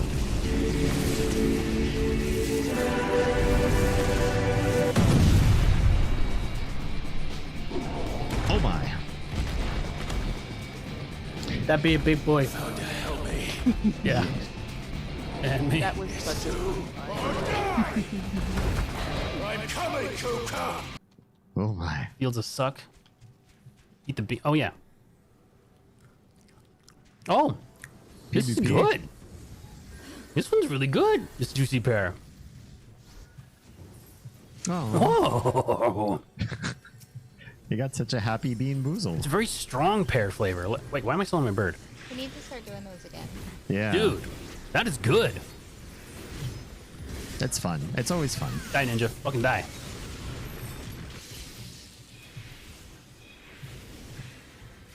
Dude, can I get more of them green ones? I will buy a bag of those green pear, juicy pears. I almost said peachy pear. It's juicy pear. Also, did you know that today is Nico Crushing's birthday? Birthday twins. Happy birthday, happy birthday. We want to say happy birthday to you. Happy birthday. I don't know how the double clip came up. Just did. Just take it. It must be a birthday thing. If it's your birthday, you get 2. Happy day of birth. Oz, did you want to cue us up for whatever's next? Yes, I was just letting you catch up on chat. Thank you. I mean, I'm sure chat thanks you. We need to make an adjustment Okay. because we currently have 3 DPS and But we're gonna do 1 trials. DY. Oh, trials? Then we're never fine. mind. We're fine. Yeah, we're past the leveling roulette, we're past the dungeons, everything from here on out, we are fine. Okay. Seems key. Yeah, But Nico, for now, what you can share, what did you do today? Or do you have plans for the weekend? Sorry, I think I talked over you, Kumu. You're good. Oh no. I don't remember this one at all. It's not At least extreme. not extreme, so. I liked extreme. I think I've only done extreme unsynced.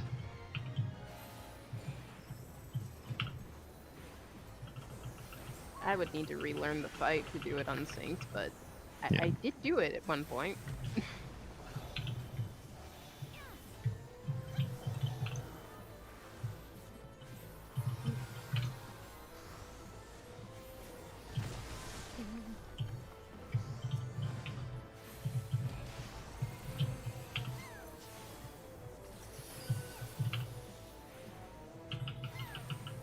I worked in my dining room table so the carpet cleaners could clean the upstairs and all the couches in the house.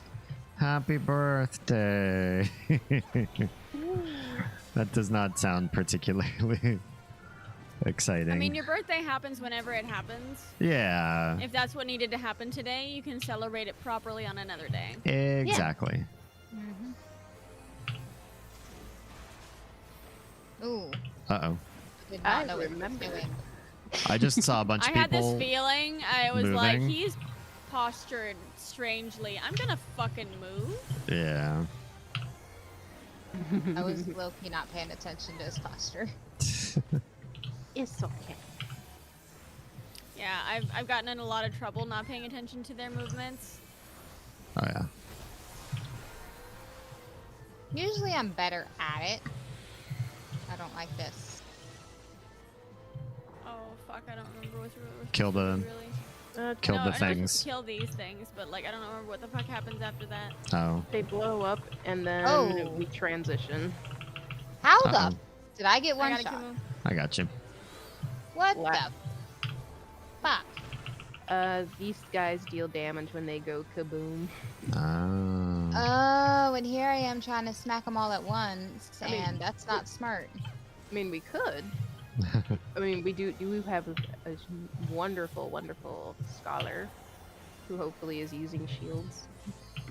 I mean, I'd be nocturnal if I could. Yeah.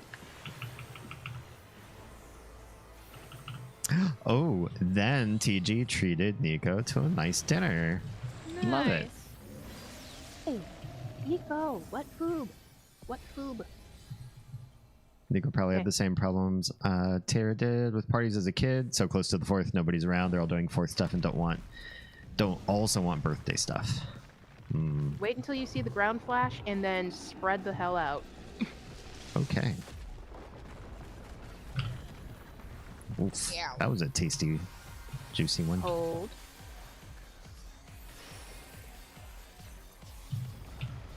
Oh. Never mind. I'm gonna get close to it. Oh. That's a knockback here. Yep. Yep. Yeah, remember don't this. stand in the circle. You Oh, will that'd be be big dead. boy. Oh wait, I can't res. I got it. Laughs in red face. No worries. Oh god. I don't know what that is. Don't line up with them is what it is. They need to move all the way out to the edges. Yeah. Hey, anybody want to do extreme? No. Fuck No, no. I already have this burb. I'm good. Ooh, that was almost me. Oh no. I has all burbs, so Oh. I'll get the other summoner. All right. Yeah. That's Oh, the shit. flash. That's the spread. Yep.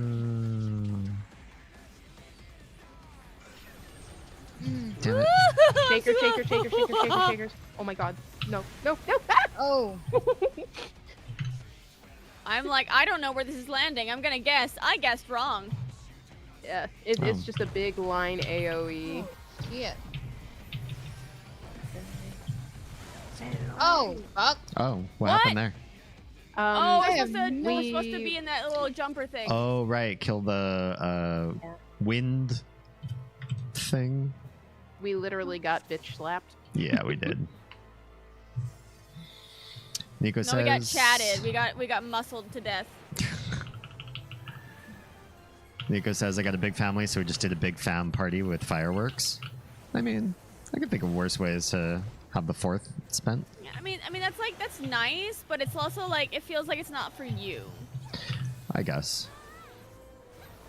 Depends. It depends. Like if it's made about you, but like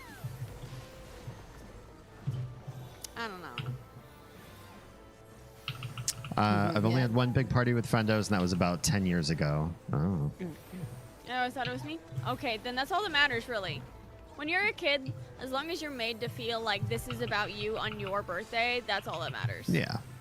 100%. Yeah, no. That never happened. When I was very, very small Could be and on. could dress up like a doll, then mommy loved making it Oh, all shit. about me. Yep. I did not realize he was positioning again. No worries. Yeah, when he Is shows it- you his pecs, he's When gonna he's hit you. Yeah, look at these man tits. Hit Aren't the they nipples. nice? Hit the nipples. Man, tit forward. These look like big, strong man nipples, don't they? Have you seen my upstairs mix up? Man love me. titties. I got love- man they love me. titties. Yeah. I showed you my man titties. What did that mean to you? I got playing a I lot should- games where am I? I showed you my man titties. Please respond. I showed you my confusion. Please respond. I showed you my hyperfixation. Please respond. Nice. I feel that too. I was gonna say, was that a Intensely. call Oh, out for no. anyone? Yes. I mean, that explains a lot of the stuff I've been shown. And Tara, I have a friend, or I have one of my mom's friends. She had 8 kids, and all of their names begin with the letter J. Oh my god, that Oh. sounds like Dee's family. Mm-hmm. They're all Fs. Yeah. Nines. Jenna- There was 7 of them, and they were all Fs. If you're not an F, a D, or a J in my family, you're Are not you related. even part of them? Yeah. The sickness carried on more than just the F generation, which is the worst part. Yeah, well, I told Dee we are not doing that. Yeah. And then we had our first, and their name starts with Not one of those. not one of those. And then we learned we were pregnant again, and it was not going to be a boy, which we already had a boy name sussed out, so we had to figure out another girl name. And I fell in love with another of that letter, and I'm like, I won't fucking do it. I won't Yeah. fucking do it. Get away from the people with marks. Or they'll collect together Follow because they us. don't know. Yeah, the one started to follow I everybody. don't see the marks. I don't know what marks I'm looking for. The marks over people's heads. There's the storm of words. I'll mark it, so maybe the noobs will go It's after it. laughing at it, but it's like, oh wait, we gotta take out the Binas. Yeah. Spread. And then in. Oh, God. maybe not. Really? Maybe that I don't first. know what we do. Now we can come Get the in. fuck Yeah. out. The shakers will always go off before the launch into the air shit happens. This is Lord. the launch into the air. Yes.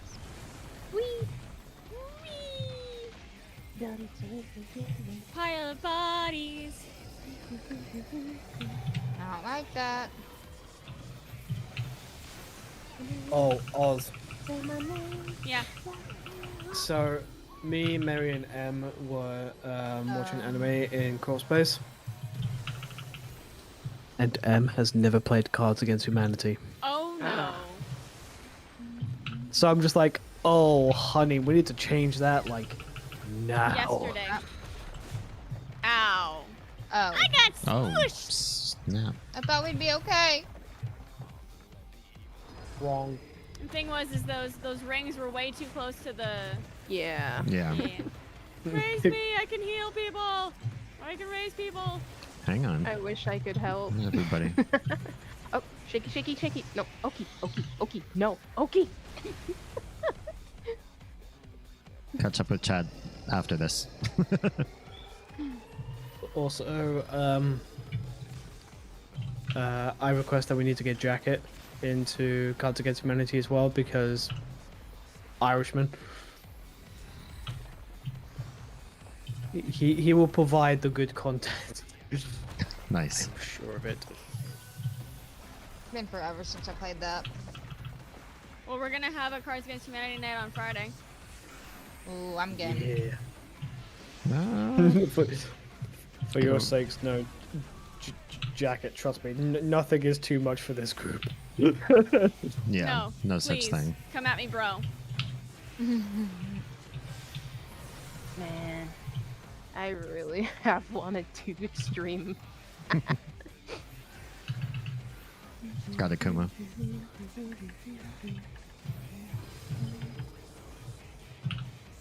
My name, say my name, Sephiroth. Oh no, oh no, oh no. Chai, oh no. get away from me. I am moving away. Chai just loves stacking on everybody with that one.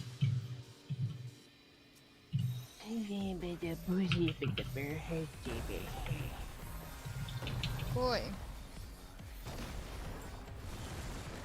Nice.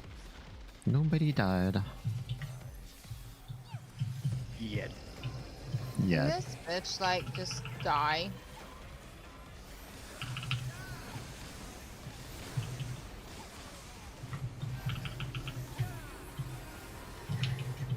I don't know what this does. Pretty much you would need it to where, well, in extreme, you need to pay attention to the color buff you get, and then you have to stand in that color. Ha. Oh shit. Fine, we're fine, we're fine. No, I Oz felt isn't. it. Oh no. Oh, shit. About to not be again. Got Oz. Die. Fucker. Die. Die. Motherfucker, Yay. die. Cho says, I have Wanna 9 see siblings, you so trying to get that army of crazies to do anything in concert is a whole production. I get you there, Nico.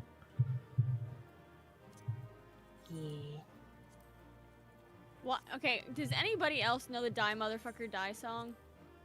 It sounds all like happy and cheery. No. I'm thinking of another Die Motherfucker Die song. The song goes, die, motherfucker, die. I wanna see you cry, and then I'll watch you die. I wanna hurt you, torture, then desert you. Take a hot poker and stick it where the sun don't shine, and then you'll die. And I don't know why that lives in my brain, but I'm like the only person that ever knows this fucking song. Because you're a goblin. It Must be a goblin tribal song. It is. It sounds vaguely familiar. Let me sing you the song of my people. Tara says 9 siblings. When were you born? 1820. You can ask that about a lot of Mormon families. It's by a band called Get Set Go. Or extremely religious Christian families that are like, we must outbreed. the Right. liberals." Must prepare for the rapture. Cards is always fun. Yes, I agree.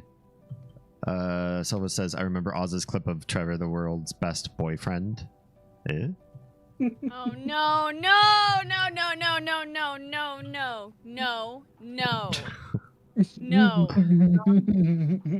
No. no, no. If anybody who's a mod hits exclamation point watch on that clip, we can play No. it on. It will get you removed. Oh, jeez, okay. Tara says I couldn't really get into cards, but I've heard Red Flags is fun. I played that one. It was pretty fun. I'd like to try that someday, though I don't think it's playable online. You'd be surprised. A lot of stuff's playable online you would never imagine. Irishman says I got 4 little sisters. The oldest of them is a lunatic. Don't know about the second oldest. Second youngest is a bit simple. And the youngest is very simple. Oh. Talking to any of them is like talking to a brick wall. I mean, I'm not going to lie. I have some family that is in that category. Just like, okay, what can we talk about? Pets, babies, TV shows. We're gonna stop there. And then I'm going to go, oh, hey, I haven't talked to this uncle today. We're gonna have to, yeah. I'll catch up with you later. I sent you a picture of an image in a clip. Oh, I see. Oh, yeah, that could get you removed. I clicked on a link that people were sending, and it decided to open it on my Cards Against Humanity frame. I see. And it's named Trevor. Its name is Trevor. And it's a 4.03 pound Trevor. Oh my. That's quite a big. It's quite a big baby. They're 14 inches long. Okay. Yep. Yeah. Okay, shall we? It was just the emotional roller coaster as I was like saw it and then was like no, and then kept looking at it and was like, wait, what? No, wait, what? No. Perfection. All right, shall we queue for the next? Yes, I'm going to skip over main scenario because that is an investment of time. They're a lot shorter now. Cutscenes cannot be skipped. I don't That's really true. feel like sitting through cutscenes. All right. I mean, we got chat. Which one are we doing? Alliance raids, it looks like. Too pure, you're corrupting me. Silvers, you were lying through your fucking teeth. For real. Motherfucker. Silvos, if you weren't as degen as the rest of us, you would not still be here. Yeah. Yeah. You would have clutched your pearls and turned away, muttering prayers for all of us. Thoughts and prayers. What are your thoughts and prayers? You're gonna need them. Prayers can't help me. I'm the now. most wholesome dragon in the world. Given how few dragons I know, you might be right there. What the fuck is that? What the fuck? Why? Okay, I gotta send you what I just sent you. Hold on. All right. Oh my god, what is that? Sem says sounds like Trevor would make a big impact. Life before Trevor, life after Trevor. Certainly would make a dilating impact. Mm. Yes. A gaping impact, if you will. Oh, there you go. Yeah, that's about right. Staying on topic tonight. Yes, yes. I mean, don't remember this. Based on their reactions, I'm pressing X to doubt. As you should. You As should. Yeah. Well, I'm pressing F for their anus. We do not have we do not have wholesome people in this chat. We just have wholesome people in this chat. yes. Do only some have holes then? I mean, some have more holes. It's true. Like, you know, there's a dude with 2 fully functional dicks. Who here misses holes in the fucking Alliance raid chat, and it's none of us? What the fuck? What? How did they do that? It's like they know.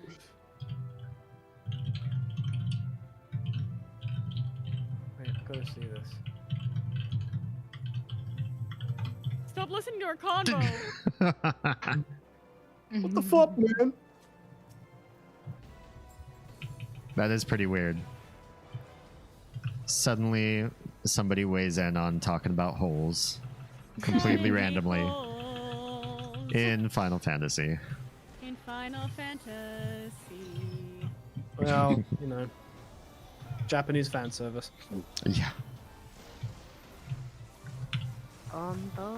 Is melee DPS out of meta right now or something? There is a brand new melee DPS. Okay. What I'm seeing in party makeup and everything that we've run so far has been all ranged DPS, and so I have one card that keeps coming up that I have to keep giving to the tank, and it just feels weird. It's like a DPS boosting thing for melee, but I see. if you're not melee, I see 3 of the brand new melee DPS. Yeah. In the other groups. In the other groups right in now. the other groups, yeah, we're a dancer, 2 summoners, 2 red mages. Call me being a dancer, damn it. I mean, it's fine. There's just a card that, you know, I have to give out to, or I ought to give out to somebody else. Say I noted that they were saying about Viper, like, you have to be low ping. Like, if you're high ping, you cannot efficiently play it. Yeah, I would say. On that note, ladies and gentlemen, I'm gonna have to go to bed as it's 5 a.m. for me. No worries. Well, damn. Yep. Cross the pond. Yeah, and I will catch you all Friday for Cards Against Humanity. Yes. Love your face. Thanks for popping in. Of course, love all your beautiful faces and your butts. What about Oh the my holes? god. Especially the hole. Especially the hole. Our wholesome butts. Yes. Our fractured butthole. All right. Good night, guys. Have a good night. Bye. By the way, I think this is probably the last thing I can run with you guys tonight. Okay. Because I wanna look at my images from yesterday. And I wanna see if I can try to get to bed a little earlier. Yeah. Sounds good. Oh my! Why would you do that? Oh, wait, it's fine. I mean, if you expect people to know this Water. fight, Water. Water. Water. Water. Get in the water. Get in the water. Get... oh, somebody missed the water. Nah. I don't know what I do. I don't know what I do. Find somebody who is. Never mind. You could probably just heal through it. To be like, honest. You want to move it in closer to the boss and then let it hit you, because you really can't avoid it. And then someone who gets the fire orb is theoretically supposed to run over you with it so that you get melted out and make a puddle. Well, you know that's not gonna happen. Ever. Yeah. Like, again, in theory, that's how it's supposed to work. Hmm.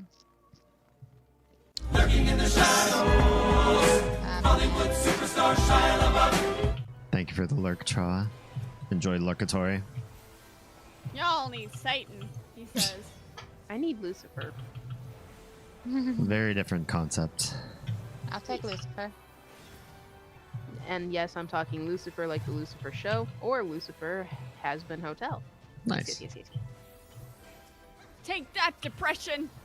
Take that, depression! Hey, bitch! Oh no, I saw ducks at the lake and instantly was like, Lucifer would love this.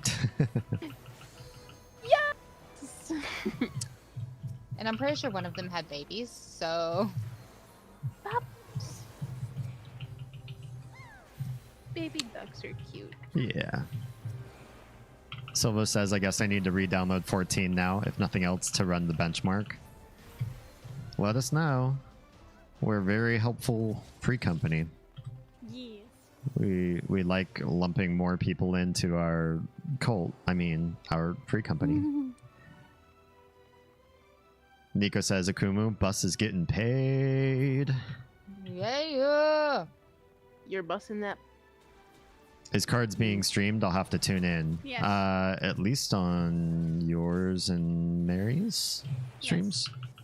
Maybe more. And you're welcome to join us. Anybody that wants to be a part of it is welcome to join. Oh.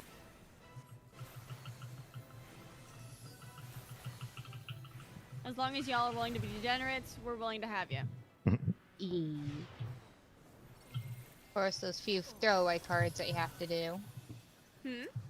The few throwaway cards that you have to do if you have nothing good. Of course. Not sure if you'll be in a spot where you can talk on Friday. No worries.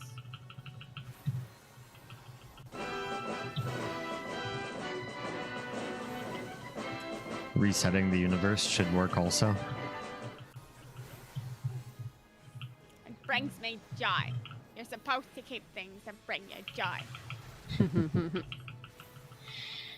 Do you not want me to be joyful? Oh my god. That character is Oz's new... what's the word I'm looking for? Spirit animal. Yeah.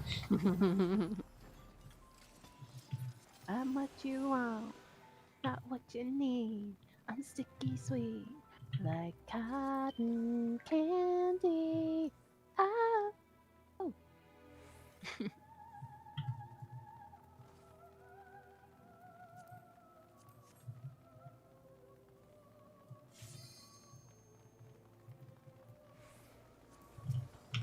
Alright, don't...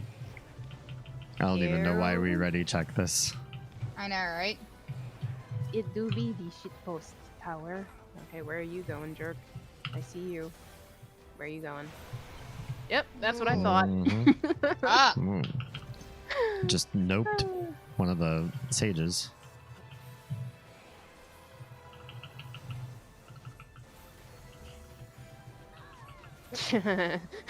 Oh, look at that. Most of us are Six- not ready. 6 people weren't ready. Yeah.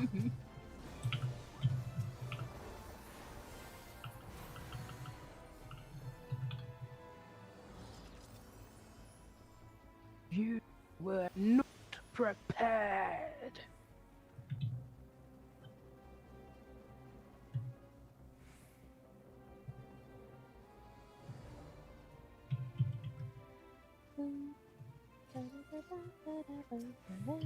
Ready.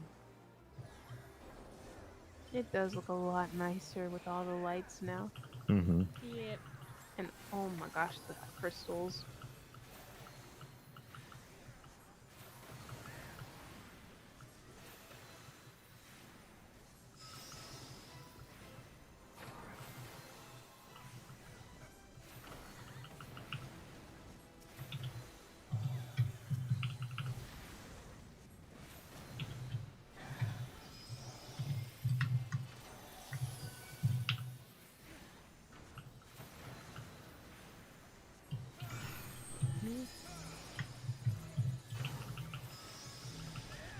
Hmm.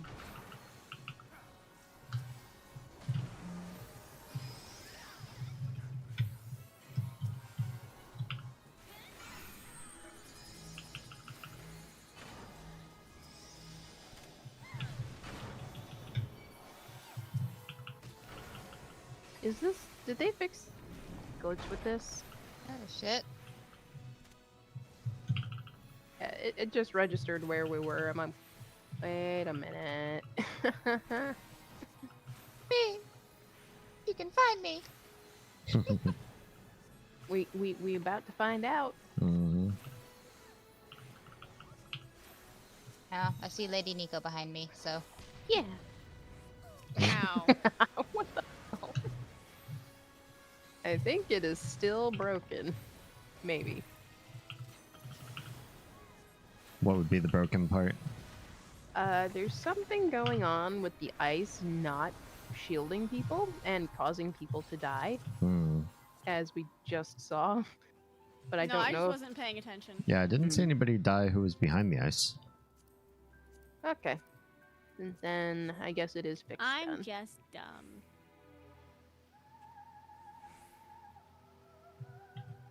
No, no dum dum. I am dumb dumb. No dum dum, you get gum gum. Forever dumb dumb. No dum dum, you get gum gum. I don't want gum I do gum, have gum gum. confirmation that at one point in her life, Oz went to Jupiter to get more stupider. Wow. What a lovely thing to say about your wife. Right? You're gonna pay for that later. Totally won't be any repercussions. Nope. Fuck. I'll pay you in candy bars, I expect no, better that's payment than a sweetening. candy bar. but that's what I went to Mars for. I don't care. That didn't even rhyme. That was a poor, you know. The thing Bargaining is, chip. you just don't know the rhyming game then. Oh, okay. Boys I go to don't Mars to get understand. more candy bars. Let's go to Mars. Literally never heard that. What? Girls go to Jupiter to get more stupider. Boys go to Mars to get more candy bars. You've never heard that. Boys That's go to another Jupiter thing. to get more stupider. Girls I'm right go to as the Mars mail. to get more candy bars. Never heard of that. Wow.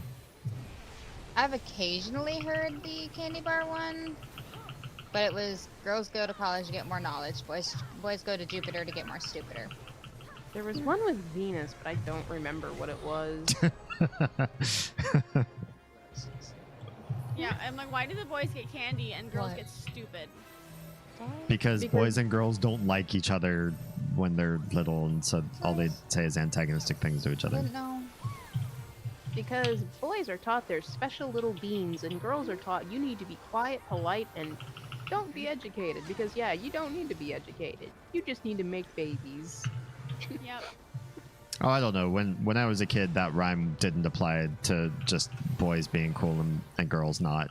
It was they were equally shit talking on both sides. Yeah. True, girls don't like boys, girls like cars and money. Girls will laugh at boys when they're not funny.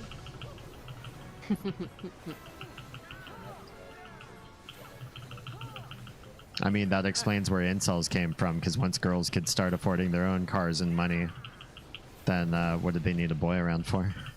They don't. Is the thing that a lot of people try to point out is the fact that guys seem to have not as evolved with women in advancing their mindset. So they still have this juvenile mental image like, oh, I don't have to improve myself. I should be able to still get a woman by throwing money at her. But they fail to understand that they also must treat said woman with respect. And they don't do that. Yeah.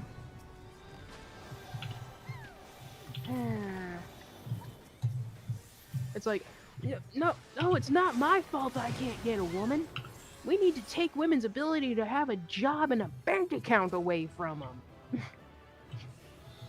Yeah, there's definitely the whole tribe of people that are not really about looking at anything that could be wrong with themselves, but Yeah. how could I put an entire personal issue on entirely on society? It's like that Principal Skinner meme. Am I in the wrong? No, it's the children. It's like, wait, it's not my fault I couldn't get a woman my own age. So hey, because my mental level matches children or teenagers, I should be able to go and flirt with them, and it should be acceptable, damn it. It's like, yeah, no, fuck you, no. There are plenty of adults who have issues catching up mentally that you can go date. Yep. Oz and I have a theory of mental age that basically people kind of subconsciously choose when to stop maturing, and that just becomes sort of like where you're trapped. So if you really like, egocentrism and high hormones and big drama, then maybe you just stick yourself at 16, and you can be like a 50-year-old 16-year-old mindset. Yep. And then we enter the wonderful world of boy moms. And the whole plethora of issues that develops. Just makes me think of Arrested Development. The Buster character. I know this doesn't relate to anything to what you just said, but whenever you mention Arrested Development, all I can think is, how much could a banana cost, Michael? $100? Yeah. It's like a Aubrey post, for example, that tweet I sent you. Yeah. She posted a story from an "Am I the asshole?" and she wanted to know if she was the asshole for telling her mother-in-law, who lives with them, that she could raise her stepson. So, married couple, they have 3 kids. Stepson, which is her husband's son, they have 1 kid that is hers, and then 1 kid they had together. The mother-in-law, for whatever reason, is obsessively babying the stepson. Like, she insists, and the stepson is 7 years old, keep in mind. She wants that stepson to sleep in bed with her every single night. Yeah. Like, That's kind of gross. Yeah. Like, if the woman, like, if the wife sits there and says, no, you're sleeping in your own bed, he throws a tantrum, I shouldn't have to. Or if there's anything that she tells him to do, like trying to parent him, the mother-in-law will go and do it for the stepson, or will just tell her, no, you don't have to do it. Wow. And the son, the husband, just sits there and is just like, well, he got so, like, it comes to a point in this "Am I the Asshole" story. This mother-in-law wanted the son to come sleep with her, the stepson. And she said, no, you're sleeping in your own bed. And then behind her back, the mother-in-law goes into the room to say goodnight to the stepson, and tells the stepson, "I'll come and get you after she goes to sleep." Wow. And stepson says, "But mom's gonna be mad at me." And she's like, "No, I don't care. I'll tell her off." So, essentially, the wife said, "You know what? I'm fed up with this. I am not parenting your son anymore. Your mother wants to do this. She can do it." Because, the thing I left out is that the wife, she was paying everything to take care of the kids, all three of them, like the stepson, her kid, and their kid together. And so, like, she's literally not being able to parent the stepson at all. So she's like, "You know what? I wash my hands of it." And the husband was like, well, he's gonna be messed up because of that. It's like, then fucking step up and say something to your mom. Yeah. Thank you for the triple self-care, Silvos. I didn't forget. I did forget for a second, and then I looked back and I was like, "Oh yeah, I forgot I'm supposed to do all those things." You could have the mindset of I have met some 40-year-olds that were the mindset of like a 12-year-old. What does it mean? I say it means trauma. Yeah, that's basically it. Yeah. What's the number one indicator that you've had trauma when you were younger? Is older people saying like, "Oh, man, you're such an old soul. You've got such an old soul." Yeah. How mature. You're so responsible. That's just the trauma. What an outlook. How did you develop such a strongly developed outlook on life? Oh, I shit. had to. Survival. Yep. It's like, "Oh, you're so mature. You're so polite for your age. Have you met my family?" You seem to talk so much better with people that are adults instead of other children. Yeah. Why don't you hang out with the kids? Like, why do you talk better with the adults? It's like, I don't know this fight. It's fine. Follow everybody else, and where you can't, I will use rescue. There you go. Follow the triangle. This is my maiden voyage right now. Follow the triangle. It's fine. And I apologize now if I do make a mistake, but I think I remember everything to do. On this note, guys, though, I am going to lurk. I will talk to you guys soon. Thanks, Oz. Good night. Appreciate all your input and arguments. Yeah. All right. Good night. Good night.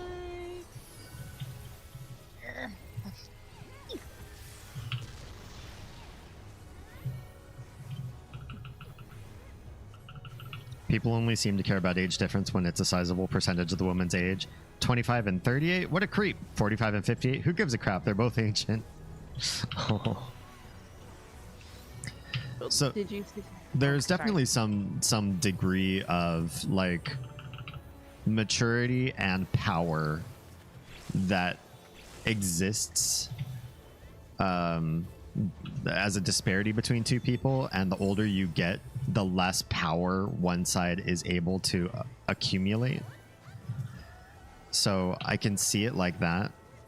Like, can a 58-year-old man really take so much of a 45-year-old woman? What's the word? Take advantage of her.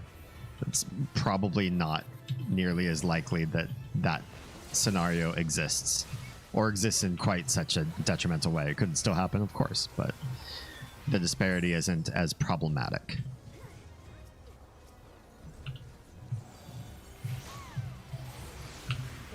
Or if it is problematic, it's problematic on a person-to-person level. There's just going to be a lot of floor dodging here. Yep. There's no accounting for it. You just have to watch where you can move.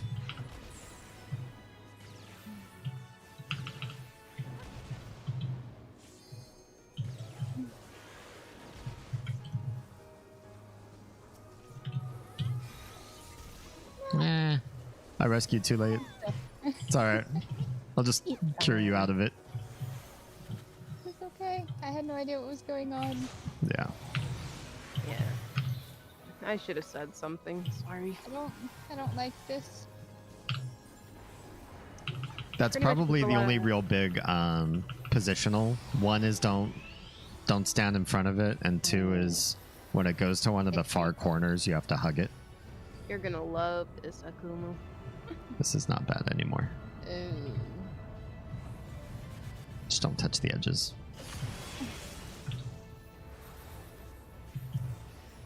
But yeah, when you see the orbs pop up, just look where the boss is.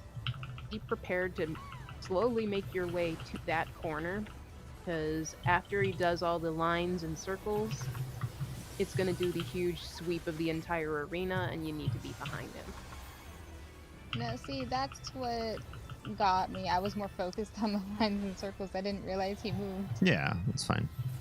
Oh, shit. Yay! Creepy. Oh. This is so fun. Terrace had a shrink tell me I was improperly socialized as a kid because I have very little attachment to my age group. I mean, if your age group sucks. I'm just kidding. There's probably something there. All the people in my grade were either jocks or potheads or cheerleaders. There wasn't very much diversity. Yeah. I liked older people just because my smarts didn't align with as many people of my grade. But that got me into some problematic scenarios because older people have also had experiences that I wasn't prepared for, or were making bad life choices that I hadn't had the opportunity to make myself.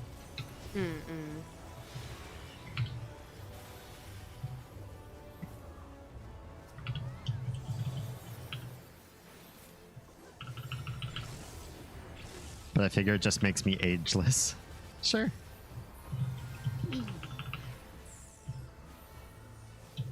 Okay. Behind.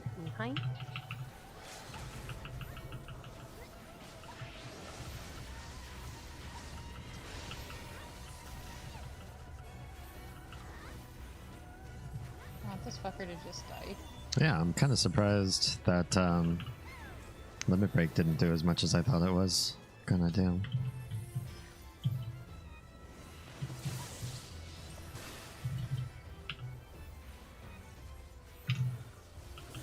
Die, Eden. I don't like you. Just not comfy with the fight, that's all.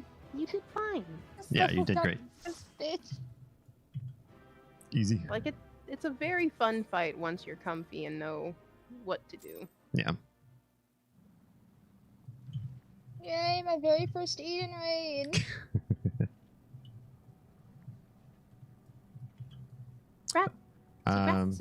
The only one I have left is main scenario, and I know that everybody's for that, so you don't have to stay in group, but I'll probably do it just for the shiggles. I'm probably gonna be in a cutscene for a minute.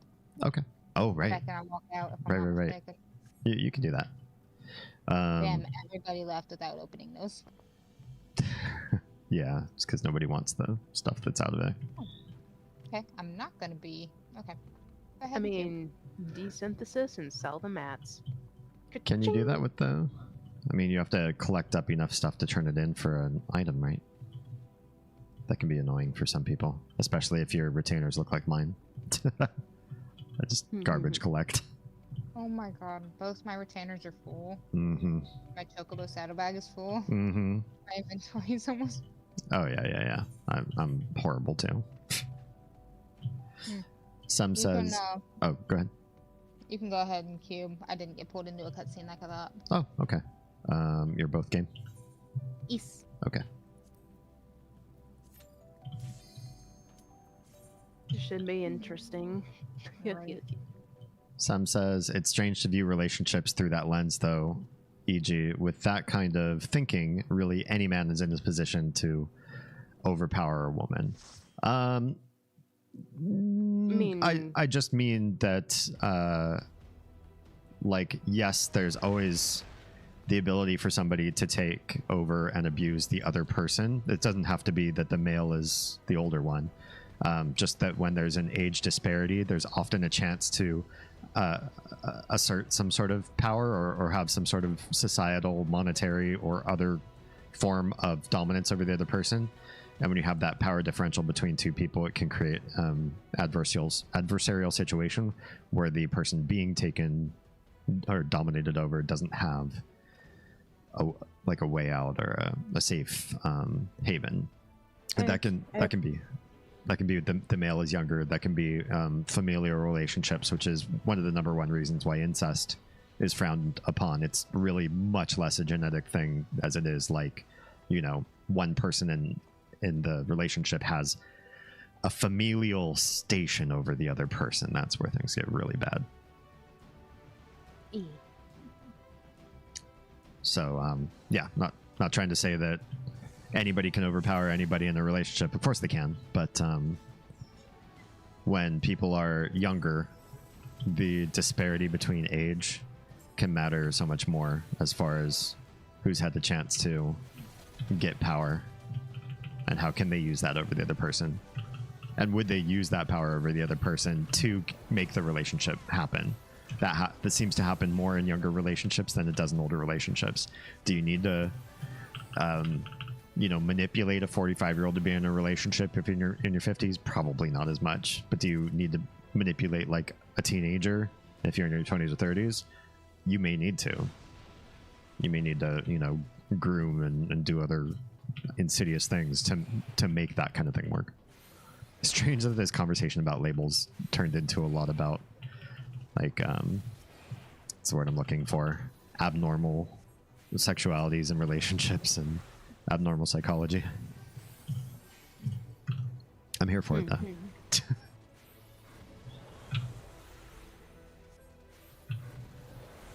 And I actually sent you one of those like kind of like different vying for power type things. Okay.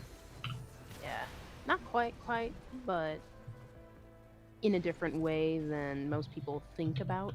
Mm-hmm. Yeah, I screenshotted it. Cool. I'll take a look. I'm not trying to keep Yomi here alive.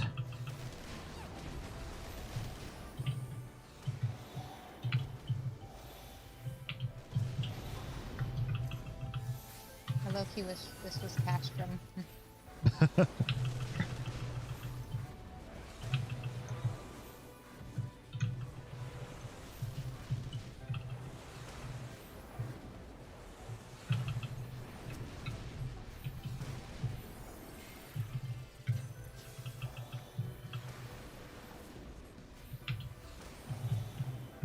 Alright, let's see. Am I the asshole for eating dinner without my husband? Me and my husband, female 23 and male 29, have been married a year. I'm pregnant with our first child. I already think eating dinner alone is fine. I could read the rest of this, but let's just talk about pregnant stomach. You eat when you can eat. Sometimes you really fucking need to eat, and sometimes you really fucking can't put food in your stomach no matter what. Yep. So when you can, just make it happen. We also work extremely different working hours, him being a typical 9 to 5. Why did people keep saying typical in front of those numbers? Have either of you ever met anybody who's worked a 9 to 5 job? That's 8 hours on the clock with no, not counting the breaks that they get in the middle. So if you get a half hour, an hour lunch, if you get breaks in there, it's all included and you're out by 5. So I've never worked this before in my life, and I don't know anybody who's worked this before in their life. I know 9 to 6s. I know 9 to 5:30 if you only get a half hour lunch, but I don't know 9 to 5s. Typically, more office jobs. Even office jobs, I only know 9 to 6. Yeah. Or 8 to 5. Yeah. They slip in that little extra hour. You know, oh, we can get more work out of you and still not pay you enough. Yeah. So I've never, I don't think 9 to 5 is typical anymore. So typical 9 to 5, supposedly. While I work around 3:30 or 4 a.m. to around 1 p.m., I own and am the pastry chef for my bakery. Because of this, I'm obviously always home before my husband and do a lot more cooking and cleaning in our house because I have the time to do so. That doesn't make any sense. If they both work the same amount of hours And obviously, if she's pregnant, there's no reason why she would do more cooking and cleaning, but whatever. I'm going to let that slide. She does more cooking and cleaning because that's what she and her husband seem to agree upon, in my opinion, and not a time to do so thing.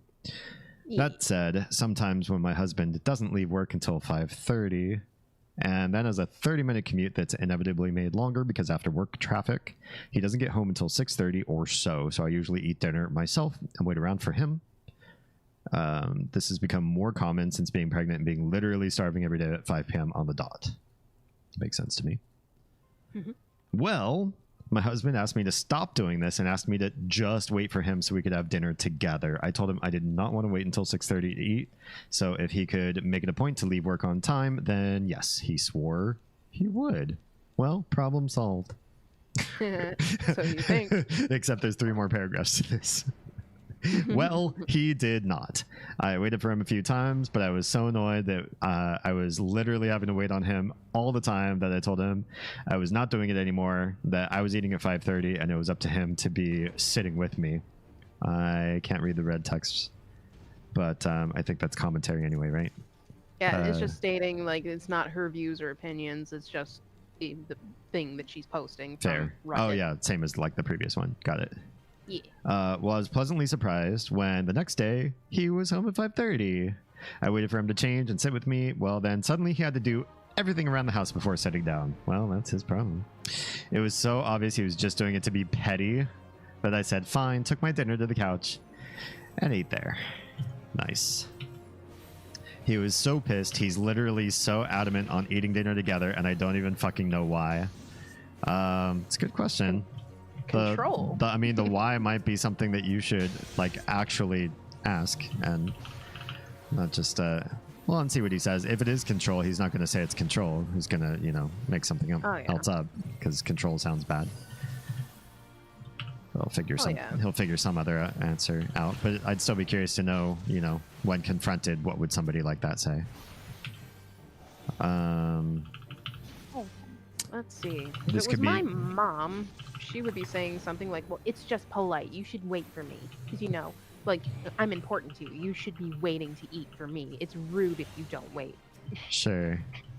I mean, if we're talking about like actual politeness, then wouldn't politeness always defer to somebody who's pregnant? Yep. I mean, pregnant women, children, there are certain things that you just like, you make exceptions for because they're sort of a protected class that we all agree have circumstances that are a little bit different. Yep. Normally. Normally. This could be the pregnancy hormones talking, so I'm open. Oh crap, I'm gonna die. Ooh. Fine. Okay, I didn't die. I'm open to hearing that I am in fact the asshole if that is the case, but I don't know. It sounds like somebody who came from a generation who's been programmed to think that women should be meek and feel like they shouldn't have the right to stand up for themselves or, you know, be heard for their part in the relationship. Especially because it sounds like they're working equal hours and yet she feels very comfortable doing cooking and cleaning instead of him. It doesn't sound like he does his part, I do my part. It sounds like she takes care of the house because she's the wife. Like, well, I'm home earlier so I can do that kind of stuff. It sounds like a justification. Yep. Jesus fuck. And Sem says, oh yeah, children, that's different.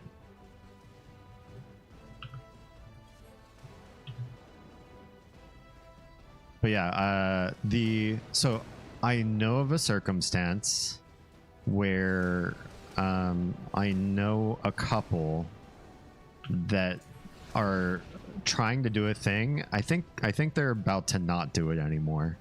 Mm-hmm. But they were trying to do a thing where it was like, do you know what culture bound syndrome means? I have not heard that term before. Culture bound syndrome is an idea that something becomes normalized to you as just a thing that everybody does, because the people around you in your immediate culture do it. It's incredibly hard for us who are like terminally online to feel a culture bound syndrome because we're exposed to so many cultures, unless you're like just in one echo chamber and you feel like everybody agrees with, you know, your views on things. I feel like Tumblr for a while was a platform that was getting that way. Oh God. Back when Tumblr was still a thing, where they were like, oh yeah, everybody culturally agrees with us. But it definitely happens in like small town areas. If you're not a big internet user and you're just in sort of a small town area, like everybody around you does it a certain way, you feel like that's kind of the solution to things. That's the way it is done. And for this particular couple, the guy could not wake up to an alarm clock. He works a very physically demanding job, and he gets super, super exhausted. They have kids too, so it's like an extra problem on top of that. And so like gets home, just tries to decompress and basically reset his body so he can do it all again the next morning. But when that alarm clock goes off, he can set 5 alarms on his phone. He can set different sounds, different ringtones or whatever. The only thing that really wakes him up well is his wife. But she can't be consistent. She's got a lot of other stressors on her plate too. And it's really hard for her to feel responsible for somebody else's like wake up. You know, she's like, you know, sometimes if I mess up, you get mad and like it's my fault. But really, the job to wake up and get to work is like on you, right? Like you're the employee who goes to work. But he says, listen, everybody I work with at this physically hyper demanding job, they all get woken up by their wives. That's how it is in this little small town. This is the thing. This is what people do. So for him, this kind of feels like don't you love me the way these other families love each other? Like obviously this is how it is done. And if you can go ahead. Yeah, or like going back to the whole boy mom thing, mommy dearest would wake him up every morning, would make sure he had his lunch, make sure he had his clothes laid out. Mommy did everything for him, so he never learned how to do anything for himself. Yeah. And then when he marries his wife and expects, well, okay, well, she's my wife now, so she's supposed to do everything mommy did for me, and I get the bonus of having sex with her. It's like, yeah, no, you're your own person. You take care of yourself. If you need help, you ask, but you are responsible. Yeah, the matron of the family passing the torch sort of thing, I guess. But it's, you know, it's hard to argue with somebody if you want to have a social change when he goes to work and all of his buddies are like, wait, why are you late? You know, doesn't your wife support you the way our wives support us? And like, no, oh no, it's not, you know, she tries, you know, it's weird. And it's hard for me to imagine a world where stuff like that's existing. But with this Am I the Asshole story, it kind of feels like the same sort of scenario. Like there are a lot of subtle clues in there where they're allowing for different types of inequality and they're just comfortable with it. They're just acknowledging like that's kind of the way it is. And the fact that she feels bad that he's not living up to his promise. He promised he would get home at 5:30 and she feels bad that he's not. There's something way deeper in that, right? Probably a Christian household, I would guess, too. Could very well be. Yeah, that could very well be. Tara says, I didn't know you knew my ex. Wow. Yup. Yeah. Well, there's a reason he's an ex, right? Yeah. Exes are exes for a reason. Aww. I have a very plump cat tree. The kitty fruits are very, very plump. Are they ripening? Yes. A sweetheart. Aw, sleepy little Kairos. Tara says many reasons. Yeah, I've gotten flack for this in some relationships, but I generally have the Toph from Avatar take on taking care of chores and stuff. And that is, if I have something that needs to get done and it is for me, it's something that only I messed up or only I got dirty or only I do. Like, I wear my clothes get smelly, and then that's, you know, nobody else got my clothes worn, you know, through a day. I wear my clothes through the day, except I almost don't, but I wear clothes on stream and if I have to leave the house, but that goes without saying. So I do my own laundry, and I don't like it when other people do my laundry, and I don't like it when other people ask me to do their laundry. And that's the way I've run a lot of relationships in the past. And sometimes people have gotten upset with me in previous relationships. They're like, you know, why don't you help me out more with my stuff? And then we have to have a weird conversation where I feel like I'm being defensive, because I think men talking about chores can sometimes sound really toxic. But you know, I have had to divert the conversation in the past to say things like, well, I'm not helping you with your stuff because, as you may have noticed, you've never had to do anything for me. You've never had to wash a dish of mine. You've never had to do my laundry before. Now, I'm talking about previous relationships for those of you that know me and know Oz. Oz and I run things very differently because we do like a min-max household thing where we both do each other's work around or choring. If I get my laundry dirty, I'm not responsible necessarily for just my laundry. Because one, we have kids, and two, some of us are better at certain, or one of us is better at certain chores than the other one. And so we've delegated certain tasks to one of us versus the other. Or they're just things that I hate, or that Oz hates. I would never want Oz to ever do a chore that she hates for the rest of her life if I can help it, as long as I don't care about that one. If we both hate something, then we both just gotta go, you know what? Whatever, it's gotta happen. We'll take turns. But if it's something that I could, like, I don't care about dishes, but Oz hates dishes, as an example. So I do almost all the dishes. If she really feels anxious about the dishes and I'm not free to, you know, she might step in just to mitigate her anxiety. But 9 times out of 10, I'll do them just so that she never has to see a dirty dish again for the rest of her life. Like, I have no problem with doing dirty dishes. I have no problem with doing laundry.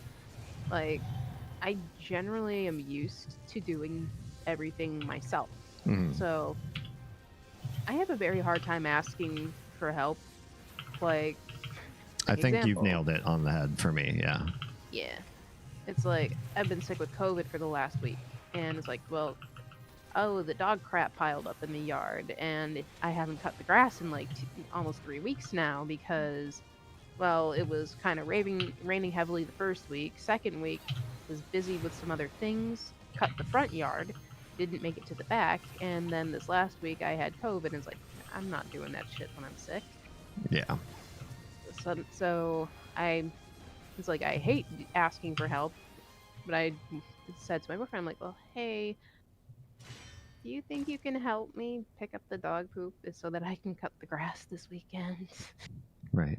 And he agreed. It's like, I still feel bad. And he's the type of person who is also used to doing things for everybody, to the point where some people have taken advantage. So it makes me in this anxiety zone where it's like, okay, he told me that I can ask for help, but I still feel like shit for asking, because I don't want to be the type of person that might accidentally take advantage or ask too much when I know he's got other stuff going on. So it gets into this whole headspace for me where it's just very difficult for me to ask for help. Yeah. You're caught between, you always do everything yourself, but sometimes that's not realistic. But also, you know, keeping a line that's below exploitative, which apparently he's had in his past, which sucks. Yeah. It's like, no. Not my story to tell. I won't go into it. But yeah, I will say he had someone take very gross advantage when he was very trusting with them, and I'll let you figure out what that means. Yeah. But yeah, and then it's the whole thing too of the oldest child. Like, oh, well, you're doing everything right. You're doing everything perfect. You're doing it. You don't need help. You're so responsible. You can do it by yourself. And then being raised as a people pleaser and being raised to do things for other people and not having other people return the favor. And it's like, so I'm sitting there by myself, and it's just like, oh, well, I want to ask for help, but I don't want to seem like I'm being pushy or lazy and telling other people like, oh, well, no, I want you to do this for me because, haha, you should. It's like, no. It's a hard tango to dance, but I think it's one that as long as you keep the conversation open and you talk about those kind of things, it sounds like you guys are, then you can keep re-navigating that space so that you don't fall into where one person's resenting the other and not discussing it. That's kind of, it sounds familiar. It's kind of like what we try to do too, is that before it ever hits resentment, we go, like, hey, so I'm feeling just a little bit weird or like a little bit itchy about this one thing. And so we get to that point where it's like, I just don't feel great about this, but I don't want it to reach resentment. I don't want it to reach a point where I haven't spoken about it for so long that now it's like a big fucking problem. Like, I know a big one of those topics that makes me feel uncomfortable, even though like sometimes I know it's like, okay, yes, this shouldn't be such a big problem, is money. It's like, that is the one thing I seriously get super guarded about, and it's just like, and then he'll do something for me like, well, let me pay you back for this. He's like, no, you don't have to. I'm like, but and then of course it goes into the whole like anxiety cycle. Yeah. That one's tricky. That one really does have to be also, I think, a conversation about who's comfortable with what, not just in, how is gifting culture to the person who gives, because a lot of people feel that money's just money, and if it's not spent to make other people in your life happy, then it's worthless. Then it's, besides taking care of your basic needs, people use money to provide for other people, and that's their greatest happiness, is to see it as a gift or see it as something that brings a smile on somebody else's face who they love. But that also has to be navigated around the people that just don't like receiving, and some sort of a compromise has to be met. Now, that compromise doesn't have to be right down the middle, but it's got to be in a place where both parties feel comfortable, where the giving sort of person doesn't feel completely stifled, but the receiver also doesn't feel like there's, a big disparity that just feels sick and gross about the whole scenario. It's like, his attitude is, it's like, hey, I have money, I can do it, I can help you, it's good. Like, you don't gotta pay me back. Yeah. And I'm just sitting there like, it's more so like the whole, it's like, okay, I'm okay with it, but because of all of the previous baggage and anxiety, it's like, it makes it very hard in the moment for me to accept it, even though it's like, okay, it's fine that he's doing this. He's not being pushy about it. He's not like saying, fuck your feelings. Like, he doesn't want to make me uncomfortable. Yeah. But it's just like me training myself to realize it's okay to accept things from other people. Yeah. Because like I've been last 11 or so years, well, the last 12 years, like pretty much self-contained. So, and then of course, narcissistic, sociopathic mother, crazy brothers, whole family shit. So it's training myself to be sociable again, I guess, to put it that way. Yeah. Practice makes perfect. Or, more precisely, we'll never be perfect at being social. But, it's constant re-navigation. Yeah. Let me see. Sem says, because all the settings of women's clothes, oh my fucking god, this on delicates, this on hand wash only, These are dry cleaning, no heat on this. You can only lick these clean. You know, yeah, there's some truth to that. If one person knows and navigates that kind of stuff really well, then I don't think there's anything wrong with giving that person that chore if it really provides a lot of anxiety for you, or like what you would have to do is write a tome to, you know, help you identify all that kind of stuff, and it would just be tedious and long. As long as you find something equitable that provides as much relief for that person as you get from not having to do the laundry. That to me makes sense in, you know, even exchange, whether that's family members, roommates, romantic relationship, whatever it happens to be. The idea that you find ways to provide that give the same amount of comfort in both directions. Again, doesn't have to be the same thing. One chore could take a much shorter amount of time than somebody else's chore, just as long as the feelings between you two are equivalent. I've mentioned this one before as a good example. I know another couple that are parents where one can't get less than 8 hours of sleep and the other one is fine on 5. Well, as a parent, you almost just never can do 8 hours. It's almost an impossibility. So between the two of them, the one that can survive on less sleep does so almost all the time, and that's fine for them. The other partner takes mad consideration of what sort of relief that provides and tries to do as much of everything else in the world to, you know, make up for that. I think as long as both sides feel like they are supported and loved by their partner, then it's working. Yeah. Tara says, you mean you and Oz communicate with each other? How crazy. It's actually a one of my like primary requirements in a relationship. I've had relationships with people that are bad communicators, and I was always anxious, nervous, freaking out all the time, making assumptions as to what sort of things they thought or felt because they weren't talking enough. I know this sounds a little bit backwards for, like, I feel like some people might stereotypically feel like that's more the male is the worst at communication in a cis-het relationship, but I seem to find exceptions. And I've also met people who are great at lying, which is also horrible for communication too, because you're literally communicating with a fantasy, with a narrative. And that goes back to narcissism as well. Survived 2 narcissists in my life. It's not fun. Don't wish it on anybody. Mom was a narcissist. Stepdad was a narcissist. 2 boyfriends were narcissists. Gross. Mommy raised a people pleaser. And they can smell that. Yeah. Well, and if you're like me, maybe your picker got broken at some point, and it's harder to find like the person that's gonna be better for you in the end.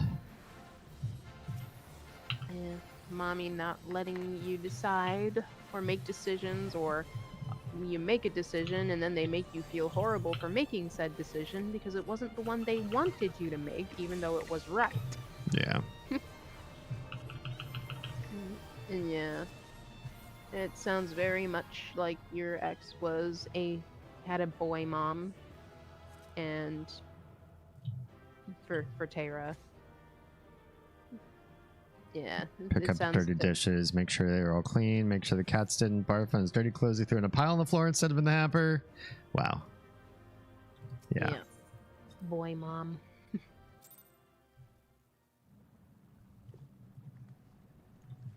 These Except things. my mom. Oh, sorry. I was just gonna say these things never made sense to me. Why somebody could ever, like, where you get the idea that this kind of stuff is okay to expect in a relationship.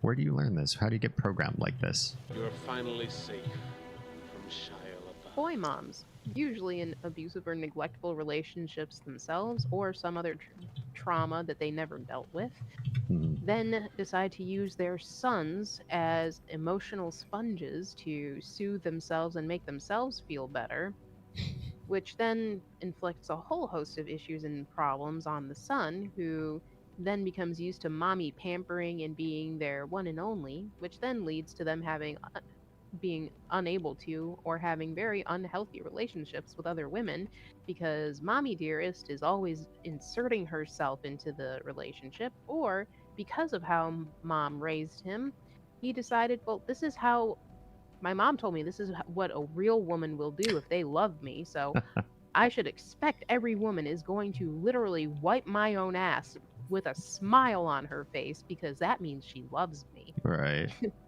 It's like no. a communicable generational trauma. Yep. Troa has unlurked with gyoza.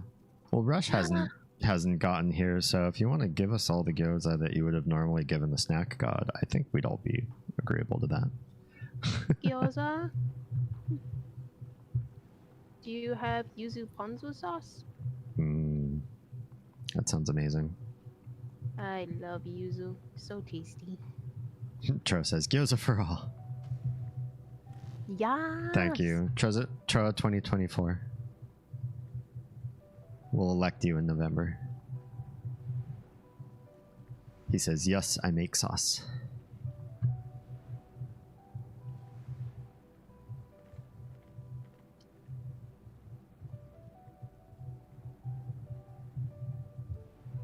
Well, tonight I've heard some good arguments as to why social label is a confusing term for me to pick for my stream. But I haven't heard any particularly great examples as to why social labels are important to keep around.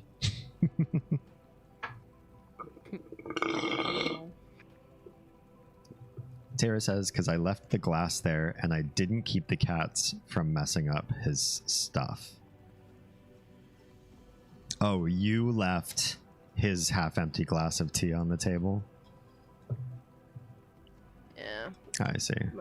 My brothers would act like that. Like, they'd get mad at me because they would leave their bedroom door open. Like, when I moved back to Ohio after I got out of the Navy, they were still living with mom. I moved in, 2 dogs and cat. So, my dogs. So they would leave their door open because they wanted my dogs to come in the room with them. But that means that my cat would also get into their room. And my one brother was just like screaming at me the one day. He's like, your fucking cat pissed on my fucking chinos. I'm like, well, where were they? They were on the floor. I'm like, you have a hamper. He's like, you should have kept your fucking cat. I'm like, I was asleep. Why don't you shut your door then? Because we want the dogs in the room. It's like, well, you got a choice then. You can put your clothes in the hamper or put it in the closet, which has a door on it, so you can still have the dogs in the room, or you can keep your door shut. Sounds not my fault. Lots of solutions, yeah. Yep. Eventually. Oh, go ahead. Sorry. You go ahead. It's short.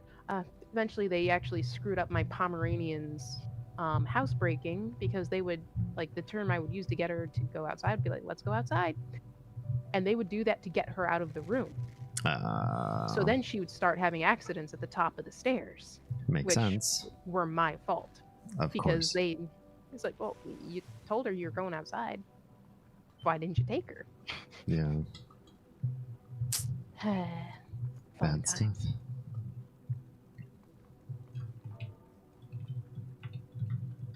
Oh, good girl. Troa says, personally, I prefer to speak a single term in lieu of going into a 30-minute diatribe, more precisely discussing the minutiae in detail. So some social labels are of use to me. However, I don't really use them at all anymore, being a hermit and all. Well, when you say a single term, give me a single term that would be useful to shorthand. The one that I've heard so far that I still have a little bit of problem with, but a few people have mentioned in stream, maybe just because of the kind of community that I've curated over this streaming career, is nerd. A lot of people seem to feel comfortable saying nerd, and then that pulls you into a certain social subcast. But I don't know. There's nerd and nerd and nerd. I know like a lot of different nerds personally. One, I don't ascribe to the term myself, even though I feel like I'm smart enough to classify as one. But out of all the nerds I know, I don't feel like I could grab 5 of them, 5 of any people I know that use that word, and lump them together, and that those people would all be friendly to each other, or that they'd have enough common interests to make a friend group. So I don't know about that one. Tara adds, and cats know if you don't like them, they'll pee all over your crap if you're a jerk to them. That is true. That is true. They take offense. They also will pee if they like you, but you've hurt their feelings in some way. Because Susie has done that with us. We've had a couple adverse situations around the household and had to make some choices that were not fun for her. And she has showed us how she felt by picking choice things of ours to pee on to prove how much she hated it. A big thing with cats, though, is if they don't feel like their territory is their territory, that's when they'll start doing like the peeing on stuff to mark the space and be like, hey, I live here, this is mine. Because it's not necessarily so much that they pee on something to be spiteful, because they really don't think in that way. Like they may like, oh, you're walking into the room, I don't like you, and you came near me, so I'm gonna swat you. Like, yeah, that'll happen, but a lot of times it can be because they don't feel like the territory is theirs. And when my cat peeing on the Chino shit was happening, it was still within the first couple months that we were living in the condo. And they wouldn't really let her in the room a whole bunch at first anyway. So she really didn't feel like the space was hers, so hence her peeing on his clothes that he left on the floor. Yeah. You had 3 Star Trek nerds in your chat just the other day. I bet those 3 Star Trek nerds have watching Star Trek in common and probably not a whole lot else. So, like Oz was saying, you know, we have a friend who's a big film nerd. Like, they really, really like watching high-class cinema.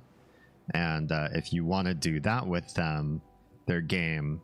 But there's not a lot of other things that they like to do. So if you are into film, but also do other stuff, they'd probably nope out. And probably wouldn't be a part of your greater friend group. Unless the other things you like to do are going to a coffee shop afterwards and talking about the film you just saw. Welcome back to Keys, Nico. Did someone say Star Trek? See, like if you were in a Star Trek watching group with Nico and then he's like, all right, let's all go ride motorcycles.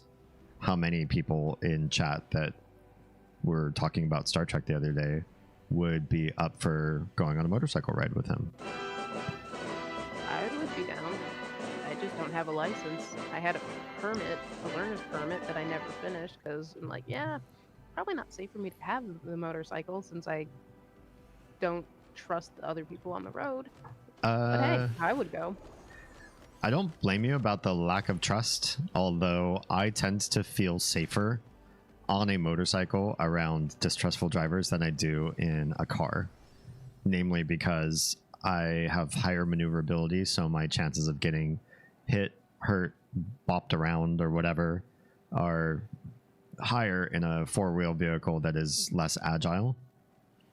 Whereas I've had some people drive very dangerously around me when I've been on a motorcycle, and I've always been able to, so far, knock on wood, always been able to evade them so that they didn't touch me at all. They didn't bump or hit or anything. Well, I just know, like, very tiny, very small person here. So, if I were to get hit by a car on a motorcycle, and I was on a motorcycle, I would probably sustain a lot more damage. I mean, yeah, I know there's variances in the nuances of a lot of the situations. Being But- lightweight might also save you because you might be, you know, just tossed. So then you're outside of the crash. It could also fling me well into the path of another oncoming car, and haha, goodbye bone structure. Yeah, that's fair. That's fair. I mean, heck, one of my friends I used to play WoW with, he was in a motorcycle accident, and I hadn't heard from him for a while. And when I talked to him the next time, he was like, "Yeah, I lost my leg from about midway up my thigh down." It's like, ah. Whoa. It's like he was Yeti. okay. He was obviously upset about it, but it's like he wasn't bitter about it, I guess. Like, he had a good mindset about it. Like, yeah, he was mad about the person who hit him, but Yeah. still. That's impressive. Impressive to feel that way. And this is the dude that I did Old War raids with in WoW. Like, the dude who would literally start screaming and cussing at people because they're not listening to his description and doing what he told them. And no one would speak up when he asked, "Is there any questions? Anybody? Anything? Any questions?" I feel like Ulduar taught some of the WoW community how little the majority of the WoW community cares. Because that's such a hard place to do with people that are just like playing out the window, if you know what I mean. It's kind of like distracted. They're not paying attention to the mechanics. They didn't learn the fights well. They listened, but they didn't truly listen to the breakdown of a fight. Or they think they understand the gist, but they're just not in it. And then it really ruins it for the people that are really trying. It's like he would make his own group because like he was in a top end raiding guild, and it's like they'd gone through 4 people getting the legendary hammer, the healing hammer out of there, and then it was his turn, and they're like, "Yeah, fuck you, we don't want to do it anymore." Wow. So That's he awful. literally had 10, 15 people that he knew and trusted could do it, and then the rest of the group was complete randoms he picked up out of trade chat. Fun stuff. I mean, one of the people in the group actually recorded it one night and posted it on YouTube. I forget if I showed you it or not. I don't think so. I don't remember any screaming Ulduar raids. Zazer the movie? Does that... Then I shall treat you to a treat. Thanks. All right. Troa says, I use nerd. What's wrong, Doc? Oh, thank you. Nothing, not a Troa. thing. I'm right as the mail. Oh, poop. I dropped part of it. Troa says, I use nerd all the time, so that's 1. I use odd ones, though, because, well, I'm odd. Among some friends, terms like a bar gay or an outdoors gay is an easy way to show a more distinct difference in lifestyles, etc. as well. It's not something that I think about often, so I'm grasping a bit there. Yeah, I think that's more of a colloquialism for use in a smaller subset than to use in sort of a greater dynamic. Like, you could use those to describe yourself in a closer circle than to say big sweeping things about a larger group of people. But I'll concede that's starting to enter the area of what I'm talking about, and I'm starting to mince words to describe what I think is a social label that's... I would argue that those are social labels and that those do have more meaning. So I haven't thought to that level of nuance. That does start to sway me. Nico and I will have to sit down and figure out what other things we have in common. Do it. All right, let's see. Can I pull this one up on stream? You can watch it on stream. There's nothing bad in it. It's coming up on the wrong window. Oh no, I didn't want to... Ah, that's fine. I don't need that tab anymore. But we need to get this up. We need... How do I This is old school. Looks like this was done in like Microsoft Movie Maker or something like that. Oh, that was like from 2009, 2000. Yeah, it's somewhere around 2008, 2009, I think. Mm-hmm. The good old days. Window capture. I don't think I have this added to this scene yet, so bear with me while we do some live production to make this happen. Oh, it's happening. Look at you. Yeah. OBS actually doing what it needs to do the first try. I'm impressed. It's even got the right audio in the audio mixer, so I just gotta move it kind of more front and center. Good, good, good. Yeah. Aren't you glad to be done with Myst 4 and all its computer breaking shenanigans? I would love to say that, except for the fact that the little bit of Uru that I've played so far is worse. It's worse. I didn't think anything would be worse than Myst 4. I didn't think Uru would actually... I was like, oh, you know, it's newer, and it doesn't even have the name like Myst 5, you know, it's like it's a completely different, it's got to be, you know, groovy in its own sort of special way. And I've heard the name before.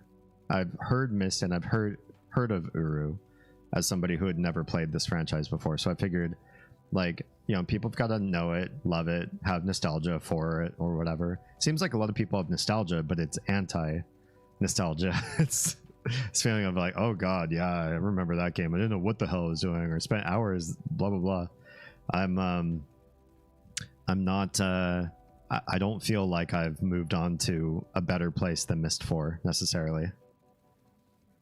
Oh, Damien, you need to play the Riven remake. Maybe.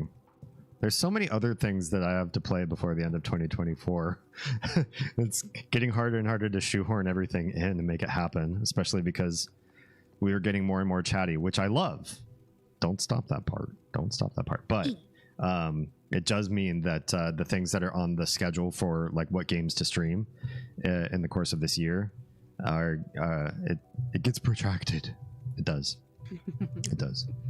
At least you can alt tab out of it. That is a big win. I do not like looking at my phone to try to navigate my stream chat. You can still skip to 5 if you'd rather wait for me to tackle Uru. I mean, so is multiplayer Uru and single player Uru the same? Because maybe I will. Maybe I will. The fact that you can jump to me seems like it can't be a Myst game. And the jump seems really weird, but yeah, it does feel like not Myst. How about the term gamer? Ugh. I know people, they call themselves gamers that are all about like FIFA 2024. It's my game, and I'm not that type of person. Or like we've been raiding into this person that's doing like a roller coaster sim, and he's been working on this project that he's going to submit to a contest, and he's been working on this for days and days and days and days, making this roller coaster theme park. It looks great. I could not play a game like that to that level. Like, I've played Sims before, but not days and days and days of contest level roller coaster theme park. There's gamer and there's gamer, you know, definitely. Yeah. There's gamers who say they're a gamer and they play mobile games and nothing else. Yeah. What do you play? Oh, I play Arena Legends on my phone. Oh, okay. Cool. It could be anyone from Big Fish Games to Souls, but it's all over the place now. Yeah, it doesn't mean anything to me. Or to follow that up, how about the term Nazi? I'd say that has important uses. So that one at least says something about, like, you're probably undesirable. Like, I don't think anybody who's in those social circles likes to refer to themselves as that. I've heard a lot of people refer to that as like a hate speech sort of word, if you do feel like people are calling you that. So I think it's just a way to say this person has major red flags involving what they think is like ethnicity and skin tone theories that are long since been debunked. But But yeah, I would agree. Nazi is too vague a term because you've got people who are like, you know, absolutely like skinheads and more like the gang sort of thing. And then you have folks like Nick, what's his last name? Fuentes, yeah. The guy who's like, you know, extremely Catholic. He would like a theocracy sort of thing. And he also believes in an idea of whiteness that if he just went to Europe, he would learn that nobody else agrees with him. But this idea that there's like a whiteness that could be brought back to either the US or a part of the US or something and create something like an ethno-state when there's nothing ethnic about being white, not even in America, really. What does white confer? Nothing. And so could you refer to both of those people as like Nazi? Probably, but they're not, you know. It's like calling somebody white collar Nazi and blue collar Nazi, I guess. It's like supremacy and Nazism does share the one common thing. White is supreme. They are the superior race. They are the ideal human or type of humanity that they perceive to be perfect. And obviously that's not the fucking case whatsoever. Yeah. But they think that. And I think it largely belies the first of all, the fact that there's a point where white is still white, but kind of not at the same time in, you know, part of the world. You can go to the edges of where white is, and then you have to make this weird decision. You know, it's like that weird philosophical question. What makes a table? Well, if it has 4 legs and a flat surface, well, you've also just described a bar stool. So, you know, is a bar stool a table sometimes? Well, maybe sometimes. It gets confusing. Same thing with trying to define that kind of stuff.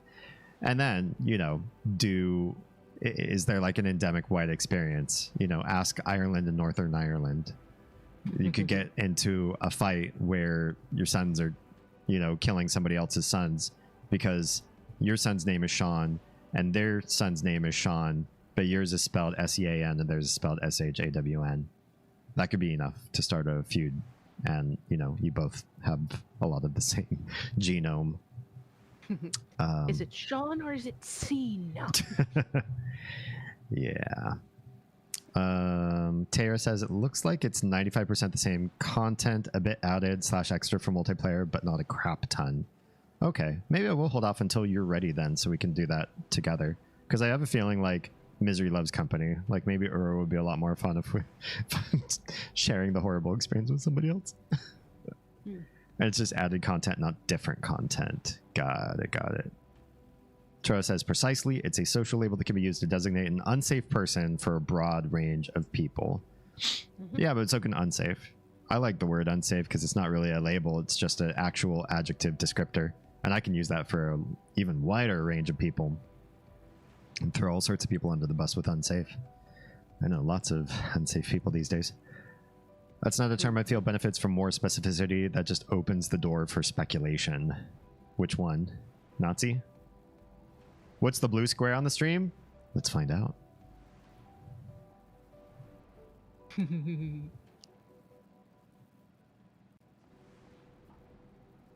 This was a 25 Ulduar run, destined to win, or for win, I'm sorry. This run took place on Akama, Horde side.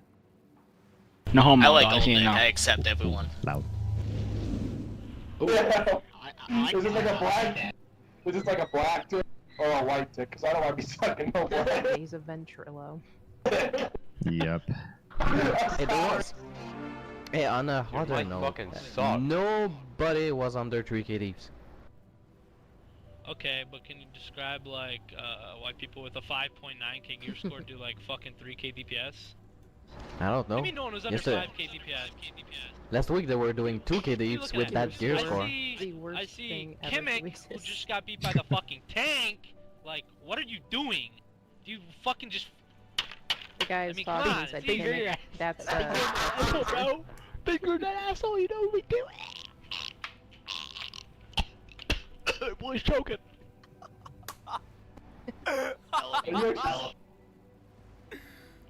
Whoa. I mean...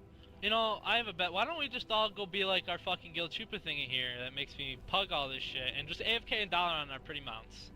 I think I'm just gonna fucking do that for the rest of my life. Sounds like a plan. Okay, if you don't know what the fuck you're doing, hit no, please, because I explained the fight, and if you're too bad to know, Zazer, I have a fucking leave. problem. When the ready track doesn't say Zazer being insane, it says Zazer. I think this might be a I mean, someone broke or opening a ticket. Alright, fucking pull. Wanders, stop being AFK. My boy. On this, but like in Ice Crown, if we do Ice Crown, we like one shot everything.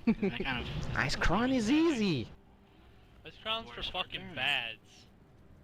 If here you do 5k deeps, you do 7k deeps in ICC just by the buff, and you're doing your job. Oh my god. Dude, they're doing a raid and he's fucking mad and yelling pathetic. about people not doing enough Utterly DPS. pathetic. Lahoot just shit in your mouth. My boy Lahoot here just showed all you up. In my book, you're all fucking garbage. Like, why don't you go back to doing that? Maybe that's your current content. Pretty much this is just a clip of We're doing one a fucking night easy when mode. he We do was tiny blowing penises. his gasket because things Not were... a fucking I believe it's bubble. Peni. My penis is Fucking dead. discourse is shit. This is Huntrixly Insane here, the best WoW player in this ventrilo speaking. I just want to get things straight. We are all one team united. There's no need to nerd rage over my boy Jim Zazer Theo's. I mean, he just. I mean, Can you talk? wiping on a boss multiple times in a row. Can you talk? I mean, yo, are you mad, bro? I mean, I can feel Zazer's pain. You know, we're wiping on this boss, doing guild progression that's from 7 patches ago, still wiping because it's you know, we just need to work as a team. calm down. As a 25-man team. That's it. Yes. Why was there But right people now, dead? Right now, That's what I don't understand. You would all be the head of it, man. Yeah, I know.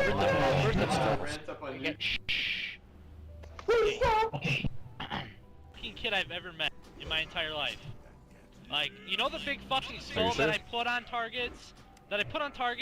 Purposely It's so just you know who the fuck clips we're killing. of You know, this skull's a guy common. raging out at people It's common. for You know, you kill skull first not all the time. doing Because it's a mechanics. skull. It's a skull you get.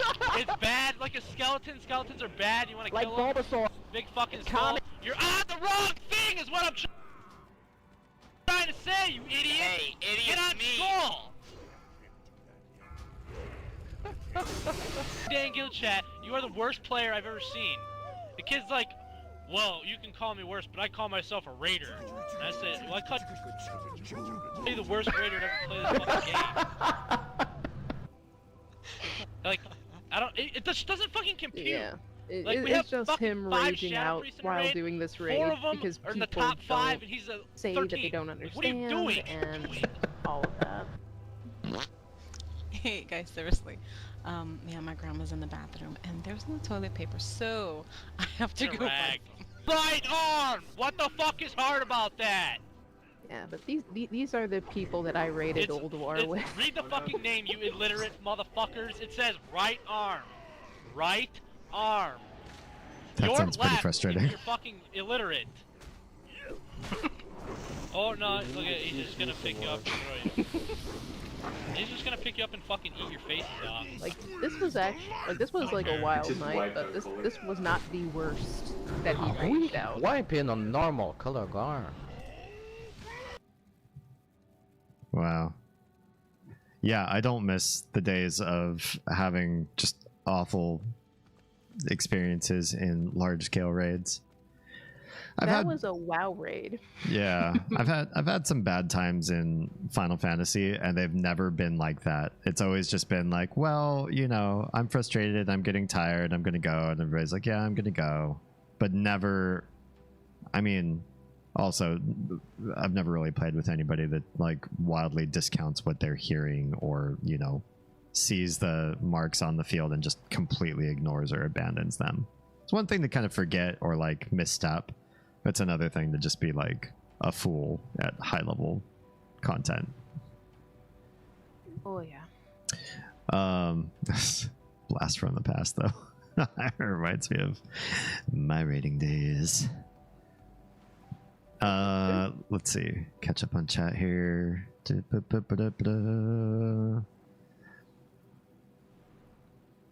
unsafe is too vague. Nazi also implies a history of violence, or that it's a specific belief that in regards to a person's immutable characteristics. Unsafe doesn't raise the same alarms. No, true. I just mean, like, there's a certain distance I'd want to keep from a certain amount of people, or certain different types of people, and unsafe sort of encapsulates all of them. I'm not saying it's a good label to put on everybody. It's just, if somebody's unsafe, I'd want to first start with that, and then if they say why. I don't know if Nazi's the thing I would use. It does seem broad and historical. I'd probably say something like, hey, this guy has, like, you know, really racist views against, you know, X, Y, and Z races from what I've heard, or they've got this weird ethno-state idea, or they're really militant against this or whatever. I'd go specifics to describe a person's unsafeness if somebody asked. Unsafe could just mean clumsy. Hell, given my history with being hit by cars, I could be conceivably called unsafe in some regards. I'd call you clumsy. I understood Ventrilo. I wish I didn't understand Ventrilo. Oh, God. I've got one we can watch as a follow-up. All right. What was that? Just a really bad raid where people were acting a fool. At a level where they shouldn't, too. Where they should not be there. To put into perspective, it was a group of about 10 or 12 people that actually knew what they were doing, and then the rest, they went to chat or general chat in town and just grabbed whoever the heck clicked, yes, I will go. And so a whole bunch of people that probably shouldn't have been in that level of content without knowing better just said, sure. Yep. All right, let's see what Tara is gracing us with here. Hey. Good. Hey guys, sorry I'm late. My computer shat its pants again. Happens. Viva Yeah. You guys ready for the boss? Yeah, pretty much ready to be a damage sponge like usual. The thing that you do best. I will keep those heels on you this time, by the way. Yeah, sounds good. Oh my god, Alan can't make it tonight, so we're just gonna have to queue with a rando. Hang on, what? Oh, I hate playing with randos. What's up, noobs? Hey. What's up? Do you have voice chat? Nope. Okay, radio. So I guess the boss should be pretty easy. We just want to keep the pressure on and not allow him any time to heal. Yeah, keeping the pressure on is super important. I've actually beaten this boss quite a few times. Oh, must be nice. Every time I'm just teamed up with fucking noobs. Okay, that sucks. Honestly, every time, just selfish who won't listen. Okay, well, I'm sure we'll do well if we keep up good communication. Yeah. Yeah. We'll see. Okay, remember to keep up the pressure, okay? On my mark, 3, 2, 1, let's go! I like his commitment to pressing walk forward on his keyboard. Ow! I need heals. I'm focusing on the tank. I said I need heals. Soon, okay? Just keep firing. Yeah, good job, tank. You know you need to direct the damage, right? Stop typing and start attacking! What's the point in me attacking if I'm just gonna die immediately because none of you are doing your job properly? Oh my god! Dude, stop typing and attack! We have to get the pressure on him! Damn it! I said I need heals! And I said I'm on cooldown! Just my fucking luck. Teamed up with another bunch of fucking nuts. If you stop typing and actually attack, we'd probably have him by now. What are you talking about? I'm the only one that's doing my fucking job. Dude, what are you even doing? You're literally just typing. Yeah, I'm the only person communicating, keeping this team together. Oh god, fine, okay, here we go. He's like a manager. Yeah, fat load of good, Except that's he's gonna not be down managing the anything. basically lost. That's what I mean. Help! Help! Roll! Classic. What an absolute noob. Dude, just stop typing and f***ing shoot! What's the point? You guys are basically thrown the game already. He's so f***ing close! Just shoot him! Just shoot him right now! Just f***ing stop typing and shoot! You know what? I'm out. You guys are f***ing useless. Nice. Okay, noobs, do you want to see some more high-level teamwork and absolute that's chaos? about right. Then check out our D&D channel. There and there. Cute. Cute. Are you driving like the bed knobs and broomsticks bike in Final Fantasy 14? Is this like an old school motorcycle? Yes. A little sidecar action with Alpha here. Just chilling. Little And- 1970s-ish and style motorcycle. Me with in the an sidecar. incredibly dangerous pose where I could very easily slide off the back tire for no good reason. Why am I back here? I have no idea. Because Alpha deserves to sit in the safety of the comfy seat. I'm not concerned about Alpha's safety. Alpha's doing great tonight. Well, I think the devs had the right of it on this one, because a lot of people would be like not wanting other people on their mount because Alpha goes away. Oh yeah. They made a good decision there. Just at least for me, maybe Potato would do better. Wouldn't look so scary. Fuck, how far do I go for I should go back to Lalafell, and then you can ride on a motorcycle then too. Now that I can see it, I can answer that. The answer is yes. Now that I can see it? Oh, the motorcycle. Yeah. Yeah, the movie screen was kind of blocking the bike before. Right.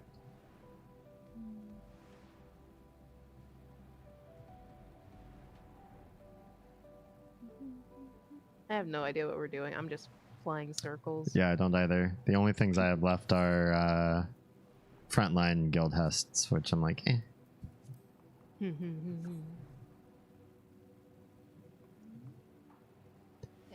I was going to repair more Fort Kelvin tonight, but then Oz said no. Ooh. Said fish? I don't think so. Banana. I think both of us are low in gear score, and we're reaching the edge of MSQ. In order to be able to unlock the new expansion content, we would need higher gear score to go through the epilogue MSQ just to get there. You need running for raids to get the higher gear. I am more than willing to help. Thanks. We'll see how it goes. I mean, I can give you the item level for the first dungeon of the expansion if you so choose. Or you can Probably. just push on and find out. Yeah, we probably do fine pushing on. I've never had any issues starting a new expansion. Yeah, you just gotta forge ahead. Yeah, Hint, hint, nod, nod, wink, wink. I see.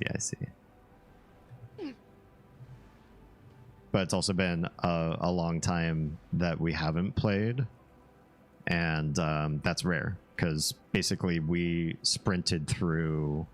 We started when Stormblood was new, and we have been on the edge of content all the way up to Endwalker when we hit the end of content with everybody else, and we're keeping up with everybody else, and then we moved. And that's when things got really, really hard for us to be in this game regularly.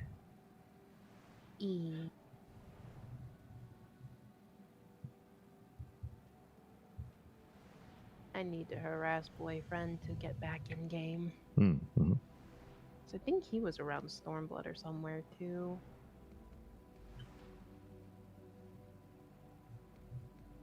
I need them to hurry up and put out the beast tribes. For the I do like doing beast tribes.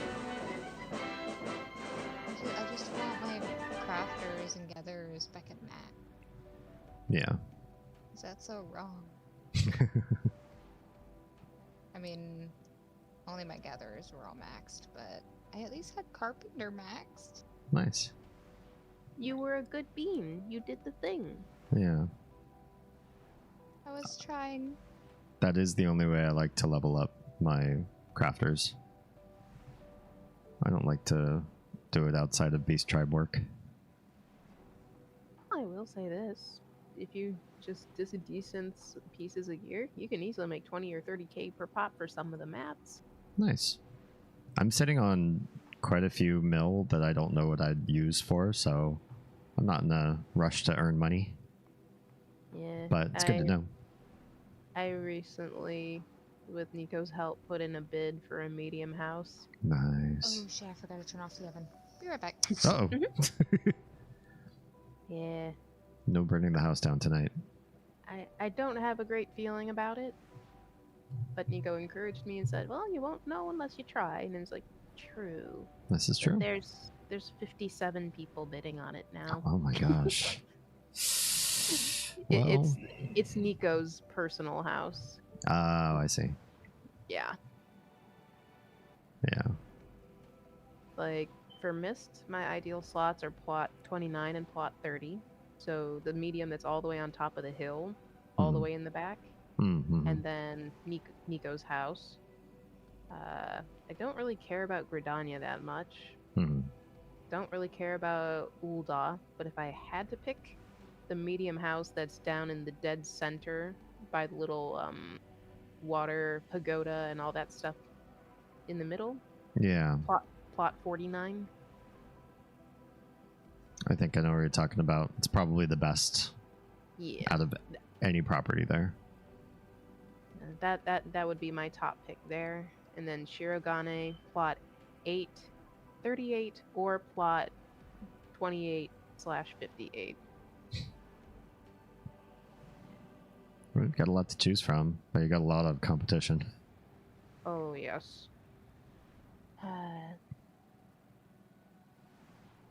It's like I miss my medium house. Yeah. It's like I'm looking at my small. I'm like, I want to decorate, but I just don't feel motivated. Yeah, especially if you've already got plans for another house, it's hard to like keep going with the small. I saw it and I got all excited. I'm like, should I do it? Should I do it? And everyone's like, do it. I'm like, okay, I need to borrow some gil from people then. Yeah. Yeah, so I'm always good about paying back though. Like, I literally keep a notebook and I make notes of like, okay, I borrowed this amount. Okay, I paid them this much back on this day. I did da. Like, I make sure I pay people back. Hmm. Well, if you need any extra financing to help with the medium house project, let me know. It's like, I got all this stuff from a medium house prior, so I've got the decorations ready to roll, so I don't gotta, other than wanting to possibly update some things, because there are newer decorations that came out. Mm-hmm. But as of right now, at the least, if I win the medium, I've got everything set to decorate. I mean, yeah.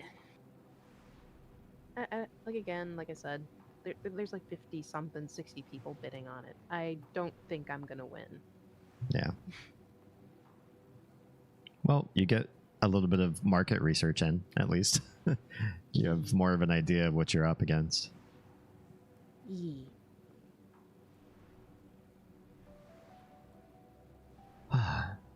Well, basically finished everything that was on the roulette roster tonight that I wanted to do.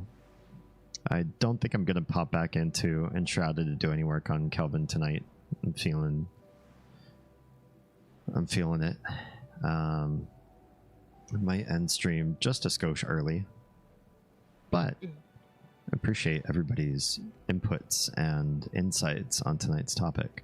I do feel like a part of me was swayed, and that I might like to do these anti-discourses again in the future. I think the number one thing that I've learned tonight that I didn't think I would was that I do have more respect for narrow labels or like double adjective labels than big broader labels. I still believe in sort of like abolishing broad terms, is like calling yourself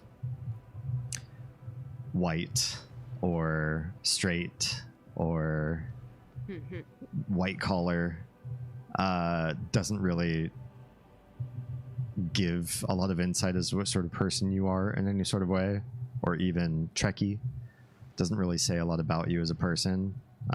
They're pretty vapid terms, but when you get into more specifics, like what were Troy's examples? Bar gay and outdoorsy gay. It's like, yeah, that makes more sense, and it does kind of reduce down who you are into sort of a more acceptable understanding for some people.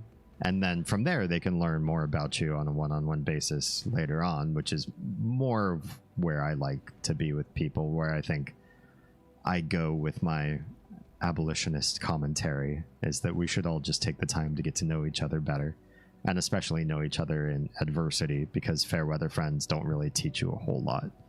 But having your car break down in the desert with somebody will teach you a lot about that other person.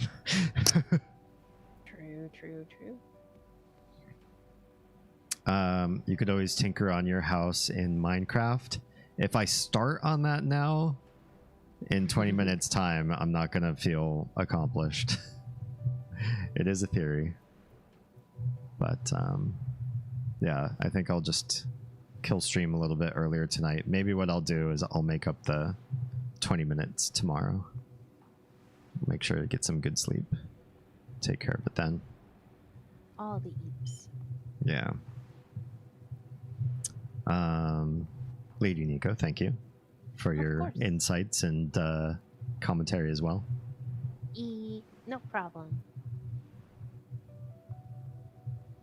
And also for running almost all of the roulettes. The ones at least that I have access to. Obviously, I used to have expert and mentor, but that will take me a while to get back to that again. They are exploded. Yeah, they are done for now. Right. All right. On that note, I will catch you all again very soon. Akuma, you still in? Oh, Akuma was turning off the oven. Yeah. So that the house didn't burn down. All right. I also forgot to feed the other half, so. Whoops. Yeah. Hopefully not with food that was left in the oven. It was not. The timer went off. I pulled it out and just completely blanked on turning off the oven. Gotcha. Oof. Good. All right. One other thing. Yeah. For those who play this game, if you haven't done it, start your Twitch reward redeems now. Because it takes 6 whole hours to get all the way up to the mountain. Twitch reward redeems. How do you do that? You literally just find someone who's playing Final Fantasy 14, make sure they have their drops enabled, and you literally just watch for 6 hours. You will get 3 sets of rewards. Oh, nice. And I can link. It'll be a XP boost meal set for the first reward, which 10 of them. I put them in the FC chat. Awesome. Yeah, those. You get 10 Aetherite tickets on the second reward. And on the third reward, you get the Choco Coper is how I pronounce it. Yeah. Troa adds that those are not redeemable on the free version. Thank you. Yeah. On the free trial? Yeah. Yeah. No, they're not. Yeah. The Chocoper is the mount from the Snickers event that they'd had a while ago. I thought it was Butterfinger. Butterfinger. Like, I don't eat Butterfinger or any of that stuff that often. So, like, if I ever crave chocolate, I'll grab, like, a Ferrero Rocher, and that's about it. Yeah, no, my whole thing is with rewards that you have to do with something physical to get the codes for said rewards. Like, the Butterfinger one, I wouldn't have been able to do. We don't buy Butterfingers. However, the Mountain Dew one, we are constantly buying Mountain Dews. I hate Mountain Dew. It gives me an upset stomach. Well, he drinks diet and 0 sugar Mountain Dew. He gets the upset stomach from the normal stuff. And of course, he can have the special flavors. Yeah. Like, I just wish we had more shit like what Japan has, with, like, the point system and the 7-Eleven, because that's how they do their events. It's like, oh, hey, event. buy things at 7-Eleven and you get your point card and then you can cash the points in. But no, it's like, oh, hey, buy a bunch of some commercial item. And it's single bottles, not a 12-pack. Oh. And you have to look out for these specific flavors with the specific colored cap to get the maximum points at a time. Yeah, they've got 3 or 4 that are like 200 points per bottle. And then they've got like, what, 4 or 5 that are 1 point or 100 points per bottle. Yeah, I believe it's the white lid the white lid on specific flavors that offered the 200 pointers. Yeah. The Baja Blast Zoo. Fuck Baja Blast. I understand that they have a contract with Taco Bell and shit, but bring back the Pitch Black like you fucking said. They won the last contest. You should have brought it back. I never got to try it. I just don't know why it's like, especially for the stream event, why bring back the Chocoper? Like, hey, can we get something different? I mean, I've got no quarrel with it because it's a mount I didn't have.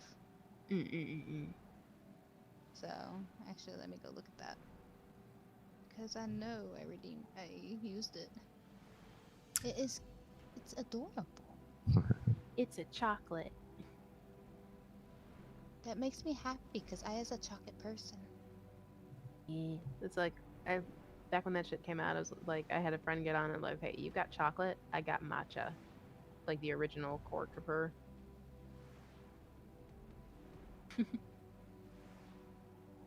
All right, folks. I'm fading. I'm gonna go and call it. Have a wonderful night. I will talk to you soon. Okie doke. All right. Have a good night. Bye. Another huge thank you to Akumu and Lady Nico for joining me in tonight's stream. Also, the streamer of Oz earlier. She bounced out a little bit earlier because she's got some earring sales stuff to do and also sleep because today was a long day for both of us. For those of you that don't know, maybe I didn't mention this at the end of last week, so maybe this is an update for you guys. I took this week off of work so I could celebrate Nico's birthday. Now, I'd love to say that that's why I did it.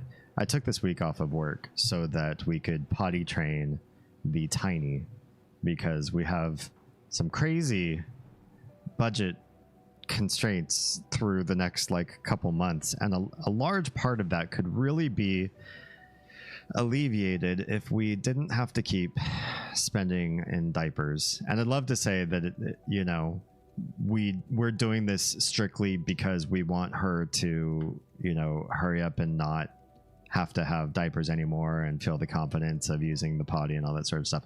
And all of that is true. We care about developing our children up, but an even greater pressure is to get diaper money back in our pockets. Diapers are crazy expensive.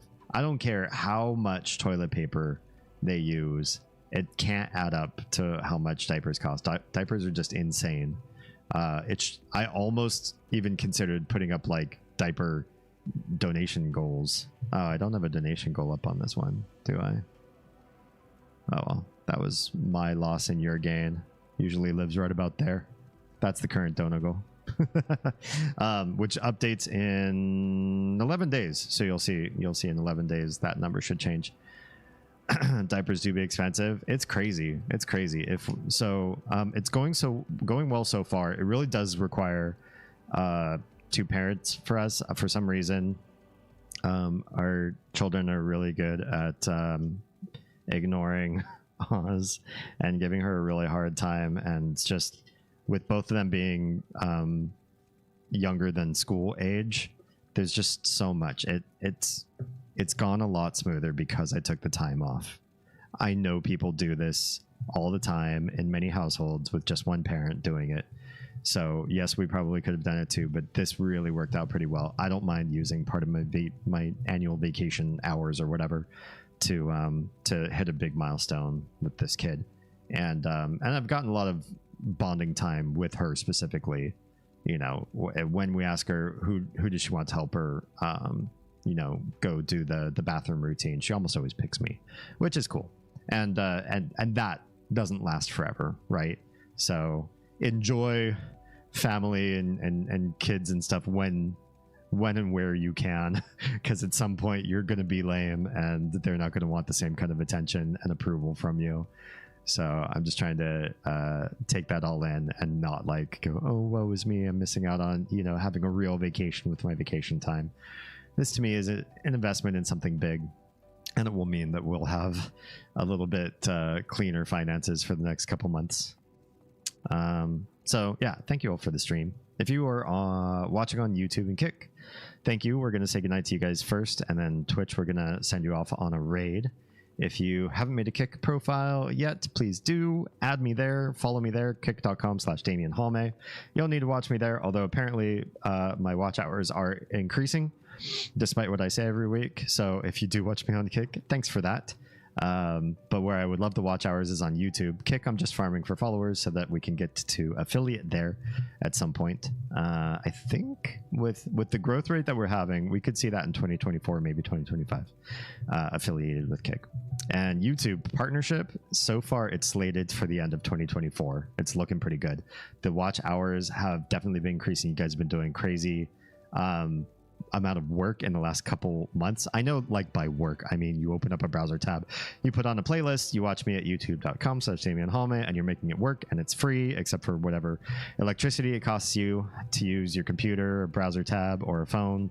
If you're pulling me up on that, no matter what you're doing, it's working. It's putting me in front of more people on the algorithm, and it's getting us to our master plan for Oz, which it's late now, so I won't mention it tonight, but maybe I'll mention it tomorrow.